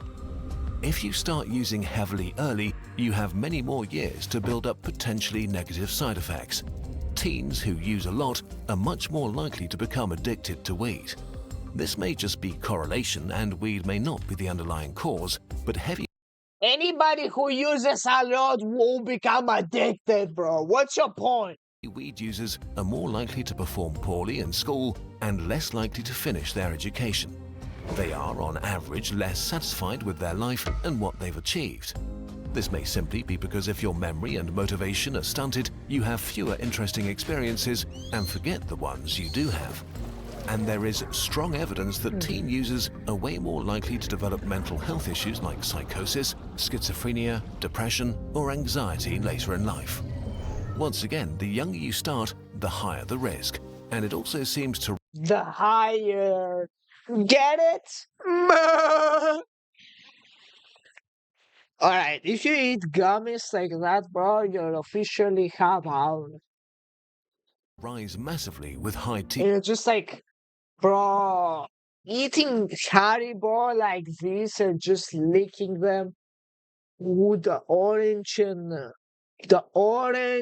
the yellow ones. Just putting them in my mouth and just licking them. So good, bro. Not even being sus, they're just so good. THC doses, I used to eat vitamins like that, bro. making highly potent cannabis products even more dangerous for teens. Okay, let's wrap this up. We've only focused on the negative sides in this video. That was the whole point. As we said before, for most people, weed in moderation is totally fine and definitely way less harmful than alcohol. You do you, we're not your parents. The upside of moderation is also that when you do it, your experience will be more intense and special. But for teens, weed, especially using it regularly or a lot of it, is a bad idea, with potentially life-changing consequences. We know that criminalization did nothing to make this better. We now have a new chance under legalization. It begins with being open and honest about the state of science and acknowledging that weed is one drug among many others. Certainly not the worst one by a long shot, but also problematic. It's like the best out of drugs, which are the worst substances that you should take in your life. But it's the best, or like one of the better drugs overall. For at least 1 to 3 Definitely better than nicotine and definitely better than alcohol, definitely better than, maybe not better than caffeine, but definitely better than any other drug. out of 10 people using it. If you really have to try cannabis, there is a time and place, and that's in your 20s. If you're younger, the science is clear, don't do it. At least, not yet. You'll have plenty of time to experiment later. You're not my mom. Let's do a different experiment now. With the help Okay, so now it's all the sponsorship. Oh, that was the whole video. Anyway. W video, bro, by Quartz gesagt. Shout out to Quartz Kazakh, W video. Everybody go follow them. Peak video, bro. That was a good video. Also, Mike, welcome to the stream, bro. I don't reply that much to chat, bro, because I'm now recording for YouTube, bro. I recorded only 3 videos, bro. I might record a 4 or maybe 5. I'm just doing some reactions today, bro. How are you, chat? Are you good, chat? What should we react to now? Bro, let me go see Jinxie's nice thing, bro. Have Fabian, this guy fucked you. That's like a good thing to ask. Why every time I go to his live stream is so laggy? When Abby and Lev leave is when Owen and Mel die. Yes. Because remember they were like, it was just them two? Yes. Your friends are wolves too? Yeah. Yes. We were lucky Mel was there. She's one of the No. 88 deaths on The Last of Us Part 1 and 2 is Oh, they crazy. died day 3. I don't think I had that many. Mel, Owen, Abby. And on moderate difficulty. How do we get to the really tall building? I think I had moderate. I don't know. Path ahead kicks out. Chat, have you guys played The Last of Us? The route starts at the edge of the ocean water. You get us there. But Abby has better weapons overall. Really gonna get us over the rapids? Yeah. But Abby just has better weapons. I'm not lying. Bro, nah, there was like a really nice video there.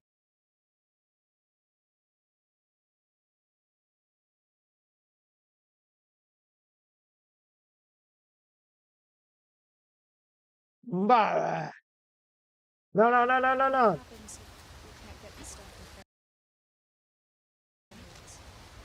with She going back. Drogoni. She'll have to try to do the surgery with what Owen has around. Shit. Wolf, you okay? Yeah. Come on. You know, when you're jumping, How sometimes porn became the American dream. Ooh. Boy, this video I have Was seen. shunned from her This video has become so big, bro. Ooh, I need to react to this. Bits for stream. Yeah. This video is so good. Let me react to this. Alright, how porn has become the American dream. Lock in! Today, there's no better way to become rich, famous, and celebrated in modern culture than by making porn videos.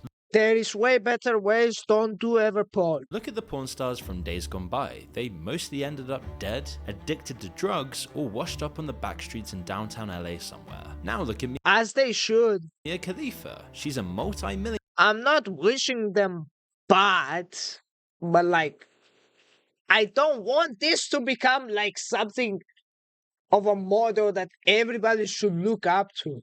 Who hosted shows with NBA legends, sat front row at Paris and Milan fashion weeks, modeled for Vivienne Westwood and Moschino, That's so bad. runs her own jewelry business and has been interviewed by basically every major outlet on earth. She was a paralegal from a Lebanese family, and she didn't churn out film for years, she just claimed she made 11 of them over a few months. And within a few weeks of her debut, she was the #1 performer on the biggest adult site in the world, where she received death threats, was shunned from her religion, and her family stopped speaking to her. ISIS was after you? I'm not allowed back in Lebanon. I was banned from the Middle East. Which is crazy, because they're the ones who watch my videos the most. Then she walked What the fuck? away from the industry forever after making just $12,000, or at least that's what she claimed. You were paid a grand total of $12,000 US. and yet you made millions and millions of dollars for both Bang Bros, the company that you worked with, and Pornhub, the aggregating site. How could that be? That's just how it is. But between then and now, Mia She did not make only 12,000. And then she's just lying. Mm-mm. Khalifa, like so many others, has used porn to become, in every sense of the word, famous. Not infamous, but legitimately famous. If you're actually following Mia Khalifa, you're genuinely insane. You have a brain disease. Rubbing shoulders with A-listers and getting invited to their cocktail parties. Something huge happened in the world of adult content to create a pipeline to status and generational wealth. For Sarah Jo Chamoun, The reason why I hate on these people, and like, sorry for stopping, bro, like, just telling you my opinion. The reason why I hate these people is back in the day, 2,000 years ago, there were women that were forced to do this since childbirth. We will watch a video on that soon. But, like, you're fully disrespecting people that were traumatized from back then and didn't have anything else to do. You were born into it. You were born into it. Or you were given away by your parents. You didn't have any other options. And you're just making fun of them. You're fully disrespecting every other girl that that was before you by now doing it. And also now you're disrespecting family culture, family everything, bro. You're promoting the one thing that girls shouldn't be promoted. which is Mia's real name, she grew up right alongside the internet, and more specifically at a turning point for the sex industry. I mean, I'm a kid who grew up playing World of Warcraft and using dial-up internet and fixing the computer at home when it broke. Like, that was my job because I was of that generation. So I think that I've always had a knack for what I like to consume online, which in turn influenced how I like to be online. Adult content back then was an analog affair, driven by VHS tapes, magazines, and adult video stores. The money was limited and controlled by the gatekeepers. Performers like Mia got paid per scene, with no way to self-publish or go independent. And like so many others, she was pulled off the street in Miami by a random man who asked if she thought about modeling, suggesting she come down to a studio and take a look around. The studio was Bang Bros, one of the leading studios at the time. It wasn't just, hey, do you want to come do porn? It was more so, oh, you're beautiful. Like, would you like to do some modeling? Oh, you know, you have a great body. Like, I think you'd be great in nude modeling. Things like that. And after I came and toured the studio, you know, it was very respectable. It was a gorgeous location. It was in Miami, in Doral, Florida. It was clean. Everyone who worked. Very respectable place where they do porn.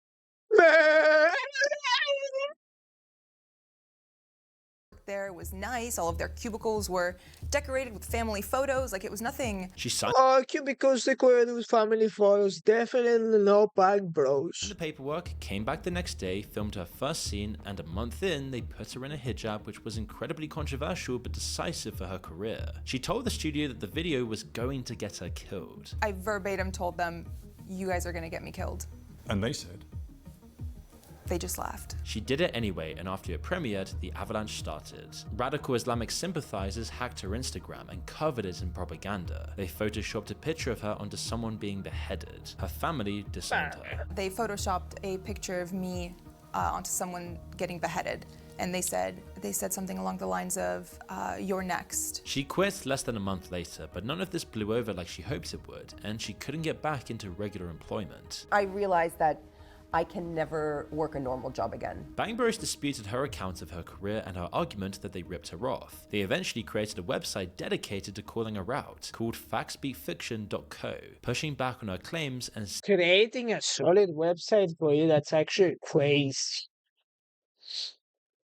I'm fully for porn stars and OF models being not able to work a normal job. If you're doing that, you shouldn't be allowed to work a normal job again. Just saying. stating that they paid her over $178. The thing that we should fix is not we should not allow, first of all, OnlyFans and Pornhub to exist. Second, we should allow for females. Some people, they just want fast money. We cannot deal with them. Let them be, ruin their life. That's okay. But I see a lot of female athletes and female college students and female other people, workers that do also work. We gotta fix this. And third, no, that was the two things. $1,000. They even said she filmed before with a different studio under the name Mia Khalister before Bang Bros, and that her entire narrative was just a total lie. She claimed she walked away from adult content with her head held high, but adult content hadn't walked away from her, so naturally there was only one way to climb back up the ladder, and OnlyFans took over the entire industry at that exact moment. When Mia joined OnlyFans in 2020, she framed it as a moral response to the Beirut port explosion that killed 218 people in her home country. She publicly pledged to donate the first $100,000 she made on the platform. In 2020, I decided to join OnlyFans after the Beirut blast. I made the decision to join OnlyFans and donate. If I was able to make $100,000, I am donating $100,000, and that's why I'm joining this platform. It doesn't take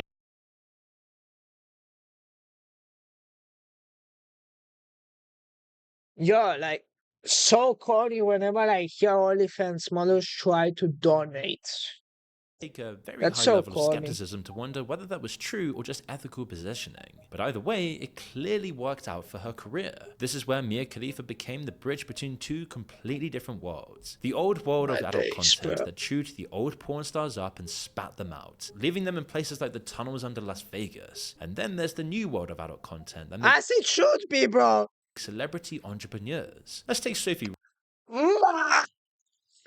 Ray. In 2022, she was a 19-year-old waitress barely covering her bills. She didn't come from an adult entertainment background, but OnlyFans was still her exit. My sister was doing OnlyFans, and I was like, maybe I'll try it so I can get out of this serving job, because I was just serving. I was working literally every day, 9 to 5. There are other ways to make money.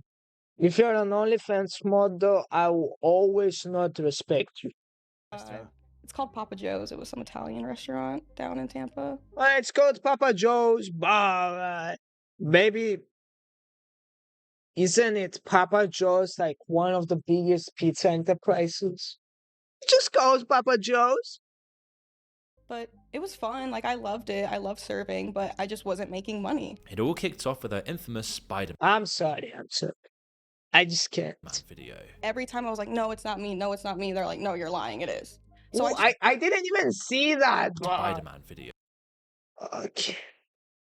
It wasn't even her, but she made about $95 million in 3 years from a case of mistaken identity. So in 3 years, how much have you made? I think last time I checked, it was at $95 million. Holy. Here's what really happened. In September 2023, Sophie and her sister Sierra posted a Spider-Man themed photo set on their OnlyFans. Around the same time, another creator called Naomi, who happens to look like Sophie, filmed an explicit video in a skin-tight black Spider-Man suit. The internet saw the photo set and the explicit video and conflated the two. Millions of men became convinced Sophie had secretly leaked hardcore content. She clocked that it was free traffic and started dressing up as Spider-Man on TikTok to deliberately stoke the rumor. There is no real Sophie Rain's Spider-Man video. The whole thing is a fantasy that lived in the minds of her audience. She also created scarcity around her content by describing herself as a virgin, though she backtracked on that a year later. I don't think people talk enough about how much these addictions can quietly affect your life, especially when it starts early in your life. It's one of those things that seems harmless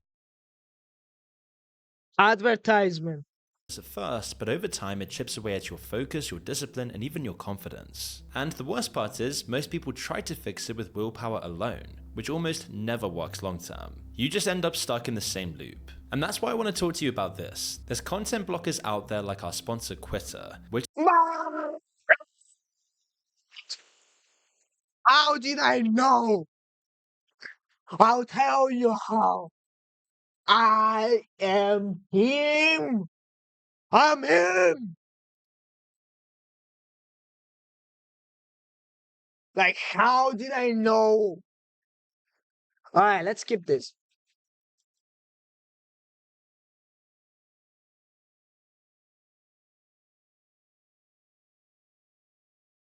Twitter today. Use code MOON stated, but she's definitely not out there doing what Bonnie Blue is doing, which epitomizes exactly what adult content has become, selling the fantasy of personal Yeah, Bonnie Blue is like peak degeneracy. access to an attractive woman. There's like levels to this. Serial killer,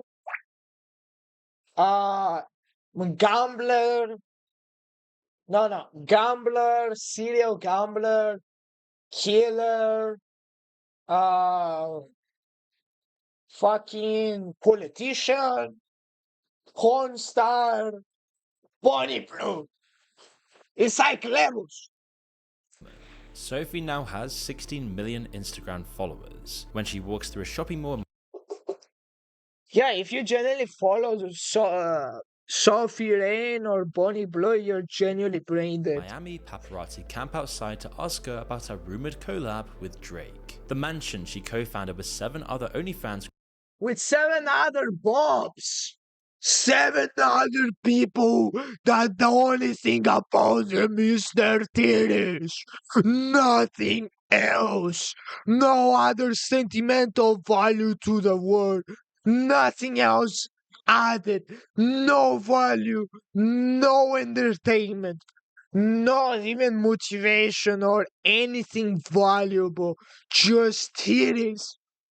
creators was described in the mainstream press as the Gen Z version of the Playboy Mansion. She's constantly associated with big celebrity events. The industry has swallowed itself and given birth to something entirely new. A monetized intimacy economy where the content can be softer, the stigma lower, and the money exponentially bigger, all while the sexual acts are actually increasingly optional.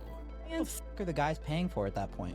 It's curiosity, and then also with that like specific person? Yeah, I guess, right? Yeah. yeah, because you can sit there and have a conversation with me, you know, like you don't get that just from going on Instagram. Mia got paid $12,000 for explicit permanent graphic content. Sophie got paid $1.4 million by one man for messages. And that was back in 2025. It's over $6 million now. I want to say last time I checked, it was like 1.4. Wow. Wow. I don't want to be that guy, but I don't feel like she has soul in her eyes. I feel like I'm staring at a demon. Like 1.4. Wow. I don't know. Wow. But that was like, that's of all My time. God. That's of all time. And I've been doing this for going on 2 years now. Who the f is this guy? That's got to be like a fucking Middle Eastern prince.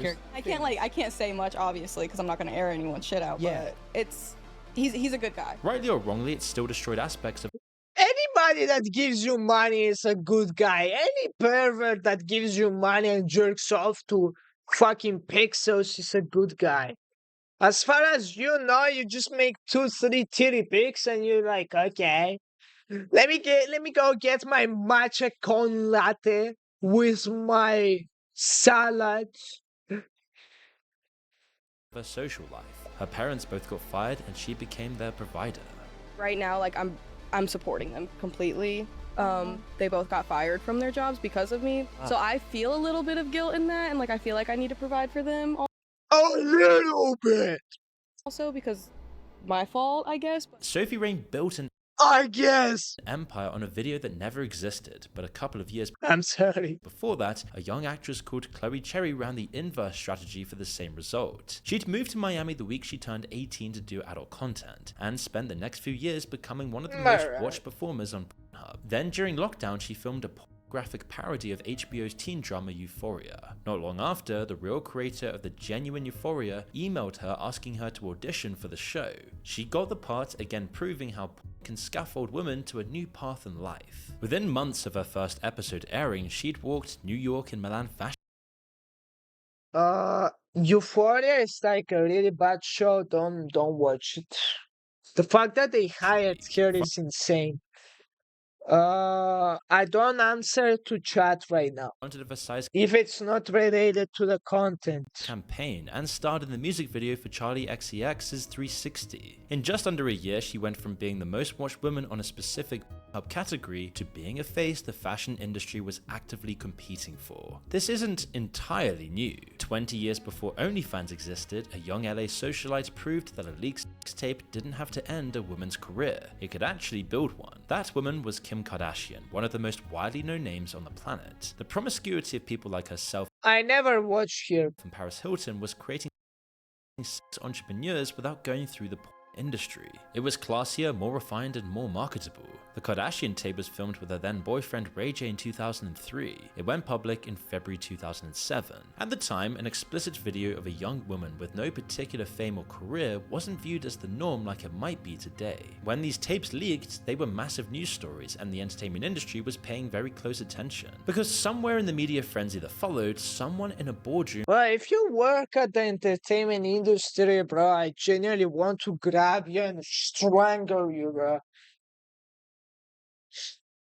Like, genuinely, you don't provide any value. I would say you create perverts that actually do stuff to women and children. ran the calculations. And the So, maths if you run like a adult content machine video making factory where you just have other like people making generally the most lustful stuff ever, you just create perverts that then will want to recreate that shit.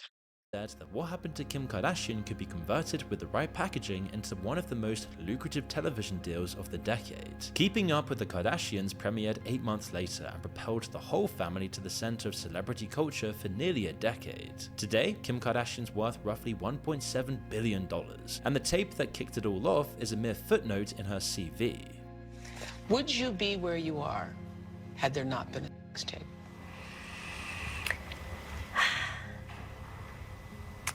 You know, I think that's how I was definitely introduced to the world. It was a I didn't think she sounded like that.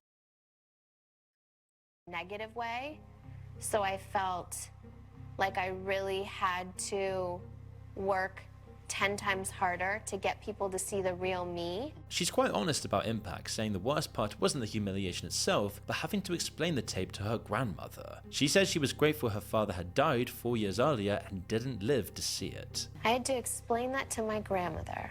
So I think I was more And you're most glad you didn't have to explain it to my father. Which is basically a premonition of how many OnlyFans models feel today. OnlyFans relies on publicity and self-promotion. You can't easily shoot scenes under an alias and hide them as a double life. What Kim had inadvertently proved is that attention itself is the asset, and you need to market yourself as a person. Whatever generates the attention is almost secondary. Respect. She didn't turn out to be fully OnlyFans. Somewhat. Still not that much respect, but still. The market logic of modern porn rewards whatever generates the most clicks, and everything else is downstream of that rule. Which is exactly why marketing stunts are getting more controversial and extreme. The Hall of Fame today looks more like an arms race where performers compete for a share of the audience's attention. Like in 2019 when Belle Delphine sold jars of her own bath water for $35 each. Peak degeneracy, if you bought this, you're generally ashamed to the human race. She faked her own arrest with a photoshopped Metropolitan Police mugshot and degeneracy briefly ran a account that turned out to be videos of 2 roosters. Her whole thing was just absurdist performance art dressed up as sex work, and it made her one of the most famous e-girls on the internet. Like, generally, how are you attracted to this, bro? In 2021, a 17-year-old called Bad Barbie, who had become briefly famous on Dr. Phil for telling the audience to catch her outside, teased her OnlyFans launch for weeks on Instagram. She then opened the account the day she turned 18 and made $1 million in 6 hours. Lil Tay would then follow in her footsteps years later. In May 2025, an Australian creator called Annie Knight hired a swingers club on the Gold Coast and had sex with 583 men in 6 hours. What?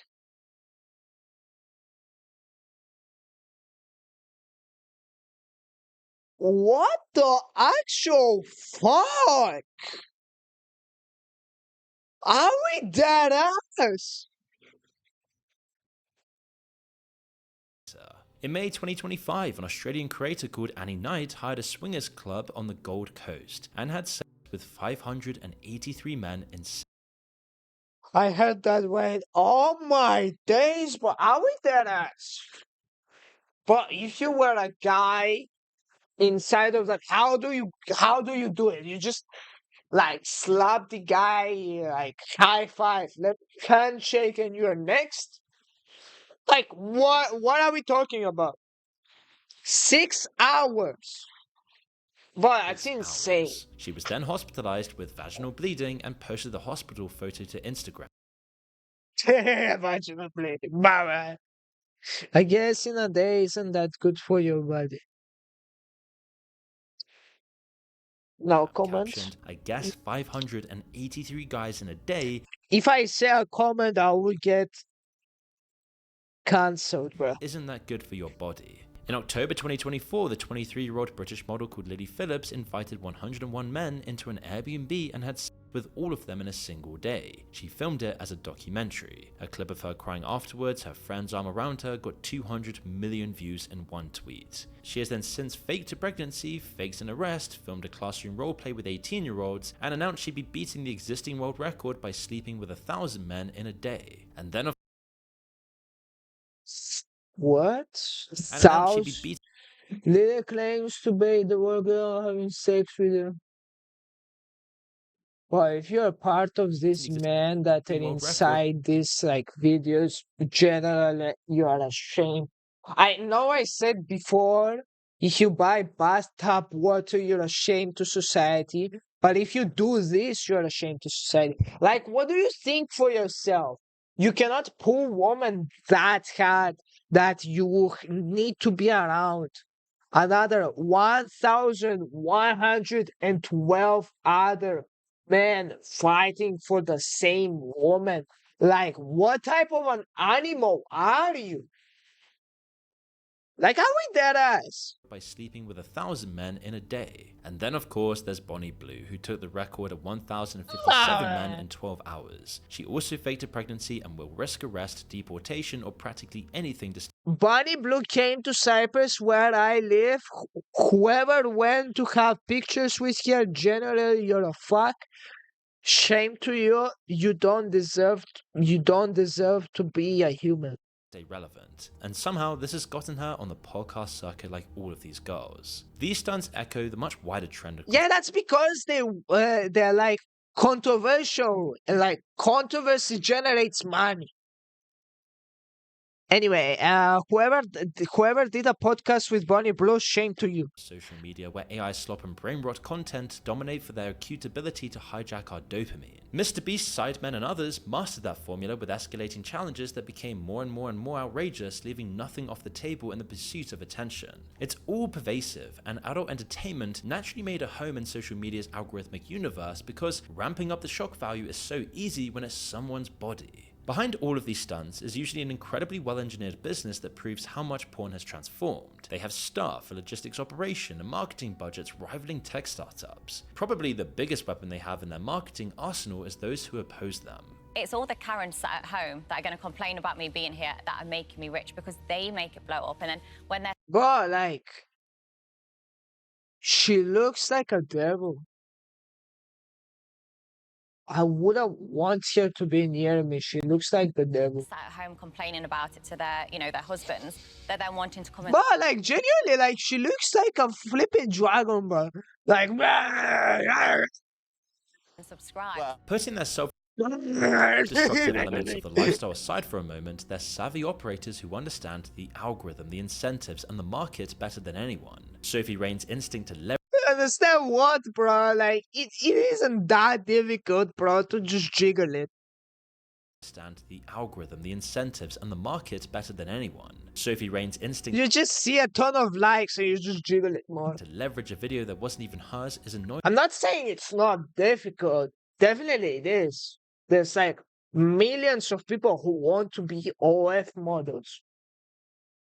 But you know me, bro. I gotta make fun of them, bro. They don't deserve my respect. Smart. Bonnie Blue will hang around any big influencer at the time, whether it be Andrew Tate or the Nelk Boys, as she knows doing so will keep the money pumping into her operation. Mia Khalifa found a way to make herself look innocent in front of mainstream audiences, and this is why culture had to stop ignoring them. Every magazine, podcast, and TV channel is starving for attention, and these women are sitting on more of it than anyone else in the room. Ignoring them doesn't make them go away, it just hands the traffic to whoever covers them instead. So the commercial decision becomes to platform them, like when Bonnie Blue said this on UK daytime TV when anyone could have been watching. You're like a Premiership footballer. You're I mean, I work with balls, so it's the same There we thing. go. So, barely legal, 18-year-olds. Because as I started my content, I realised it was not necessarily relatable to the average person, and I wanted to make my content relatable. To the average person.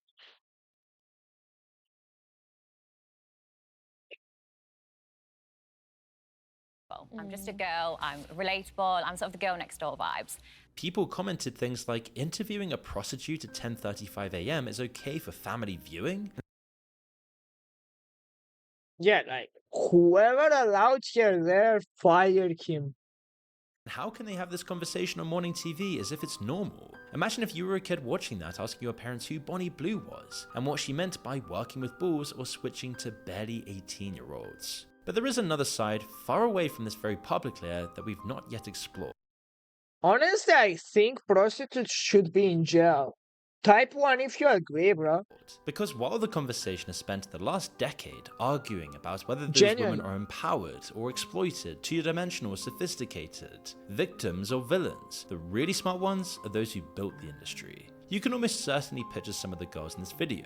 You know what Mia looks like, you know what Kim looks like, you'd recognize Bonnie Blue in a supermarket. These are some of the most visible people alive. The men who own the platforms they work on, however, are notoriously invisible. When Mia Khalifa was filming for Bang Bros in late 2014, Bang Bros was independent, but was soon rolled up into a vast internet empire backed by institutional cash and managed by faceless executives. The parent structure behind most of her distribution was a Canadian-operated conglomerate called MindGeek, which owned Pornhub, YouPorn, RedTube, Brazzers, and several hundred other sites, all controlled through a network of shell companies across the world. One of its recent owners, a guy called Bernd Bergmair, wasn't known to the media or photographed in public until recently. MindGeek wasn't just built for the love of the game, it was backed with nearly $500 million from JP Morgan Chase, among other major investors. And Because JP Morgan would invest into porn.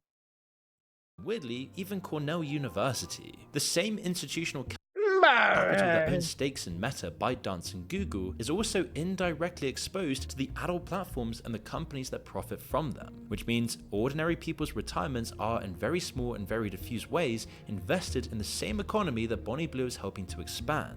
OnlyFans is the next level, springing out of the studios and making the girls do most, if not all, of the legwork. And when you look at what OnlyFans really is, it looks exactly like Amazon, Fiverr, or DoorDash. Thousands of near identical thumbnails of near identical women doing near identical poses, all fighting for the same attention, all undercutting each other on price, all promising more than the last one. It personifies the direction of today's tech industry. It's not the next DoorDash, bro. Come on. Let's not glorify it that much. It's not that successful. It's the gig economy with sex as the product, using a subscription model backed by viral marketing. I genuinely hate it. On the top layer, the man who owned OnlyFans until his death in March was Degenerate. I'm not gonna say good he died. You still gotta respect people at one point. But bro, you should have been in jail for life. worth $4.7 billion. On the bottom layer, for every Sophie Rain, roughly. And that's the thing, bro. Even if people do the most outrageous things, they still gotta be alive, bro. You're not the person that should take life away. Only God can do that. Remember that. 10,000 women upload content nobody is paying for, subsidizing the traffic that makes Sophie Rain possible, while the platform takes a big cut, routed through a holding company and into a private equity deal being negotiated in Silicon Valley, all to completely our entire society and do untold damage to our culture because of this. What has been labeled as empowerment really involves giving someone on OnlyFans the ability to negotiate the terms My of their God, every time I see it, I just want to strangle her.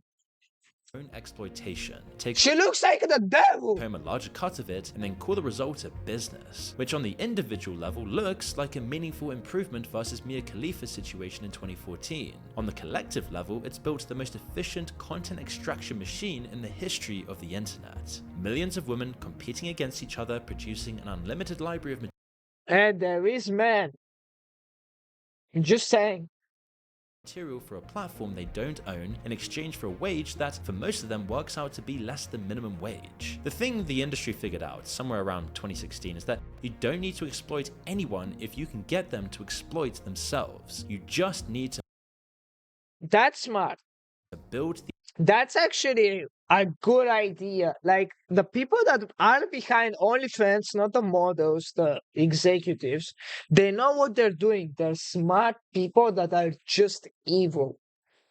Just saying. infrastructure, take a cut of the door, and let the market do the rest. And those who become mainstream celebrities using as a gateway to something more create something to aspire to, even though most will never make it. Which is good.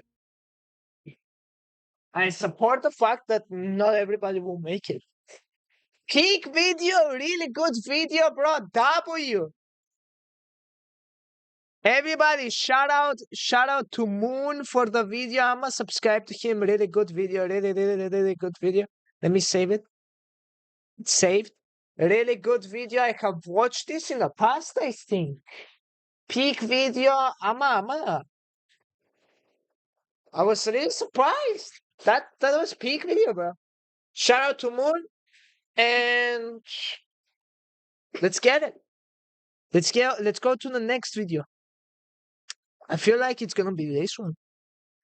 How Minecraft was made, Robert Wilson and Chris Cancy. Welcome to the year of Robert Pattinson. This year alone he has been in the drama and the other. Oh no. This is actually a bad video.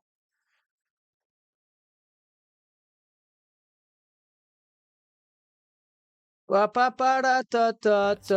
from her religion, and her family stopped to a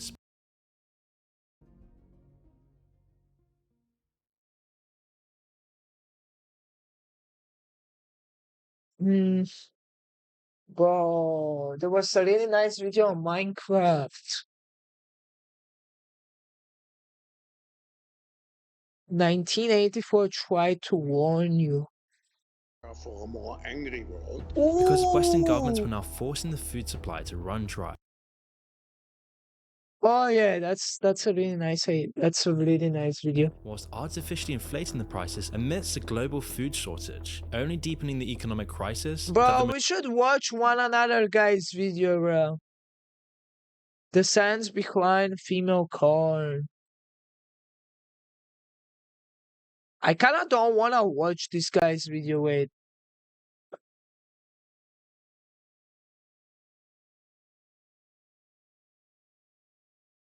Nearly 2 in 5 female readers admitted imagining their partner was a character from their book during sex.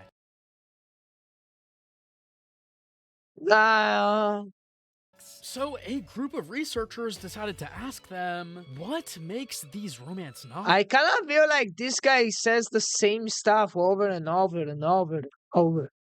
It's just like a channel saying the same stuff over and over and over and over. Delete social media. How AI is making society dumber every day.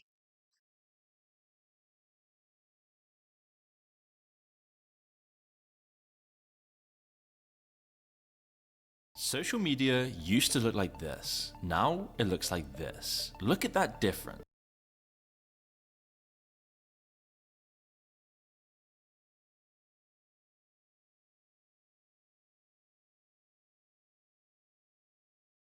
Not ending until we beat every game.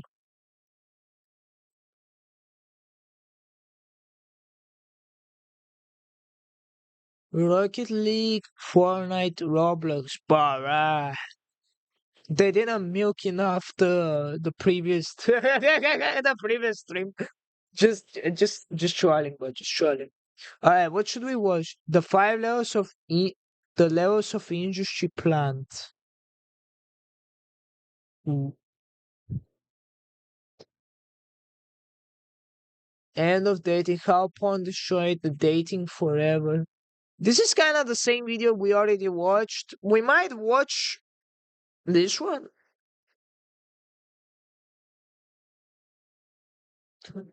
Every time an artist blows up overnight, the internet does what the internet does best. The term industry plant gets thrown around so much now that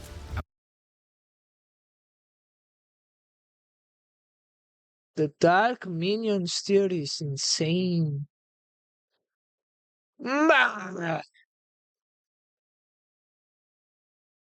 They all want it.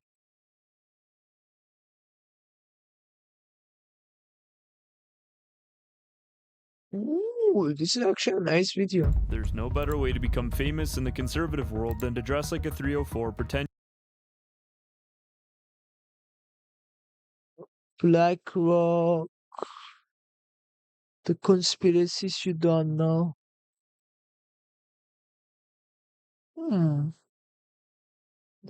Hinge is completely fucked.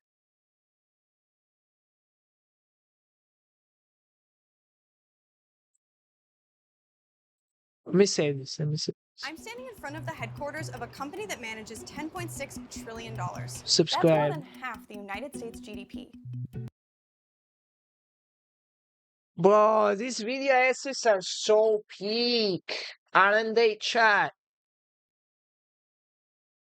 Bro, this essay, this...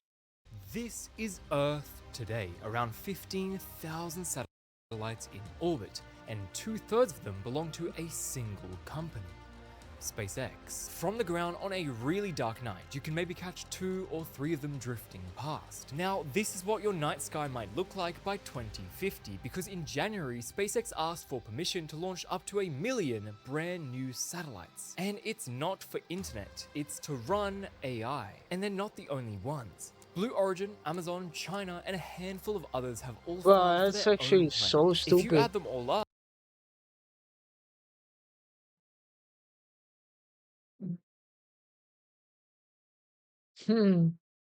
Let me react to one I'm standing another in front video. of the headquarters of a company that manages P- p- p- p- p-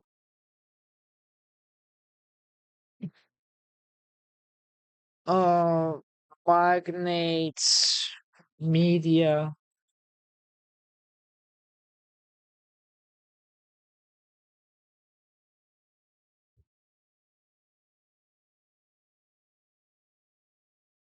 Bro, I actually like these videos, but some of them are just not that entertaining. These were more entertaining, to be honest. Bro, how to bully kings became ice cream millionaires. How Sony took over the world.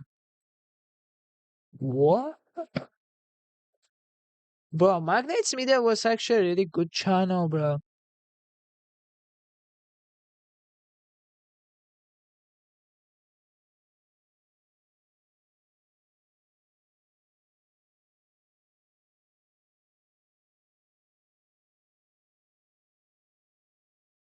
Insane full story.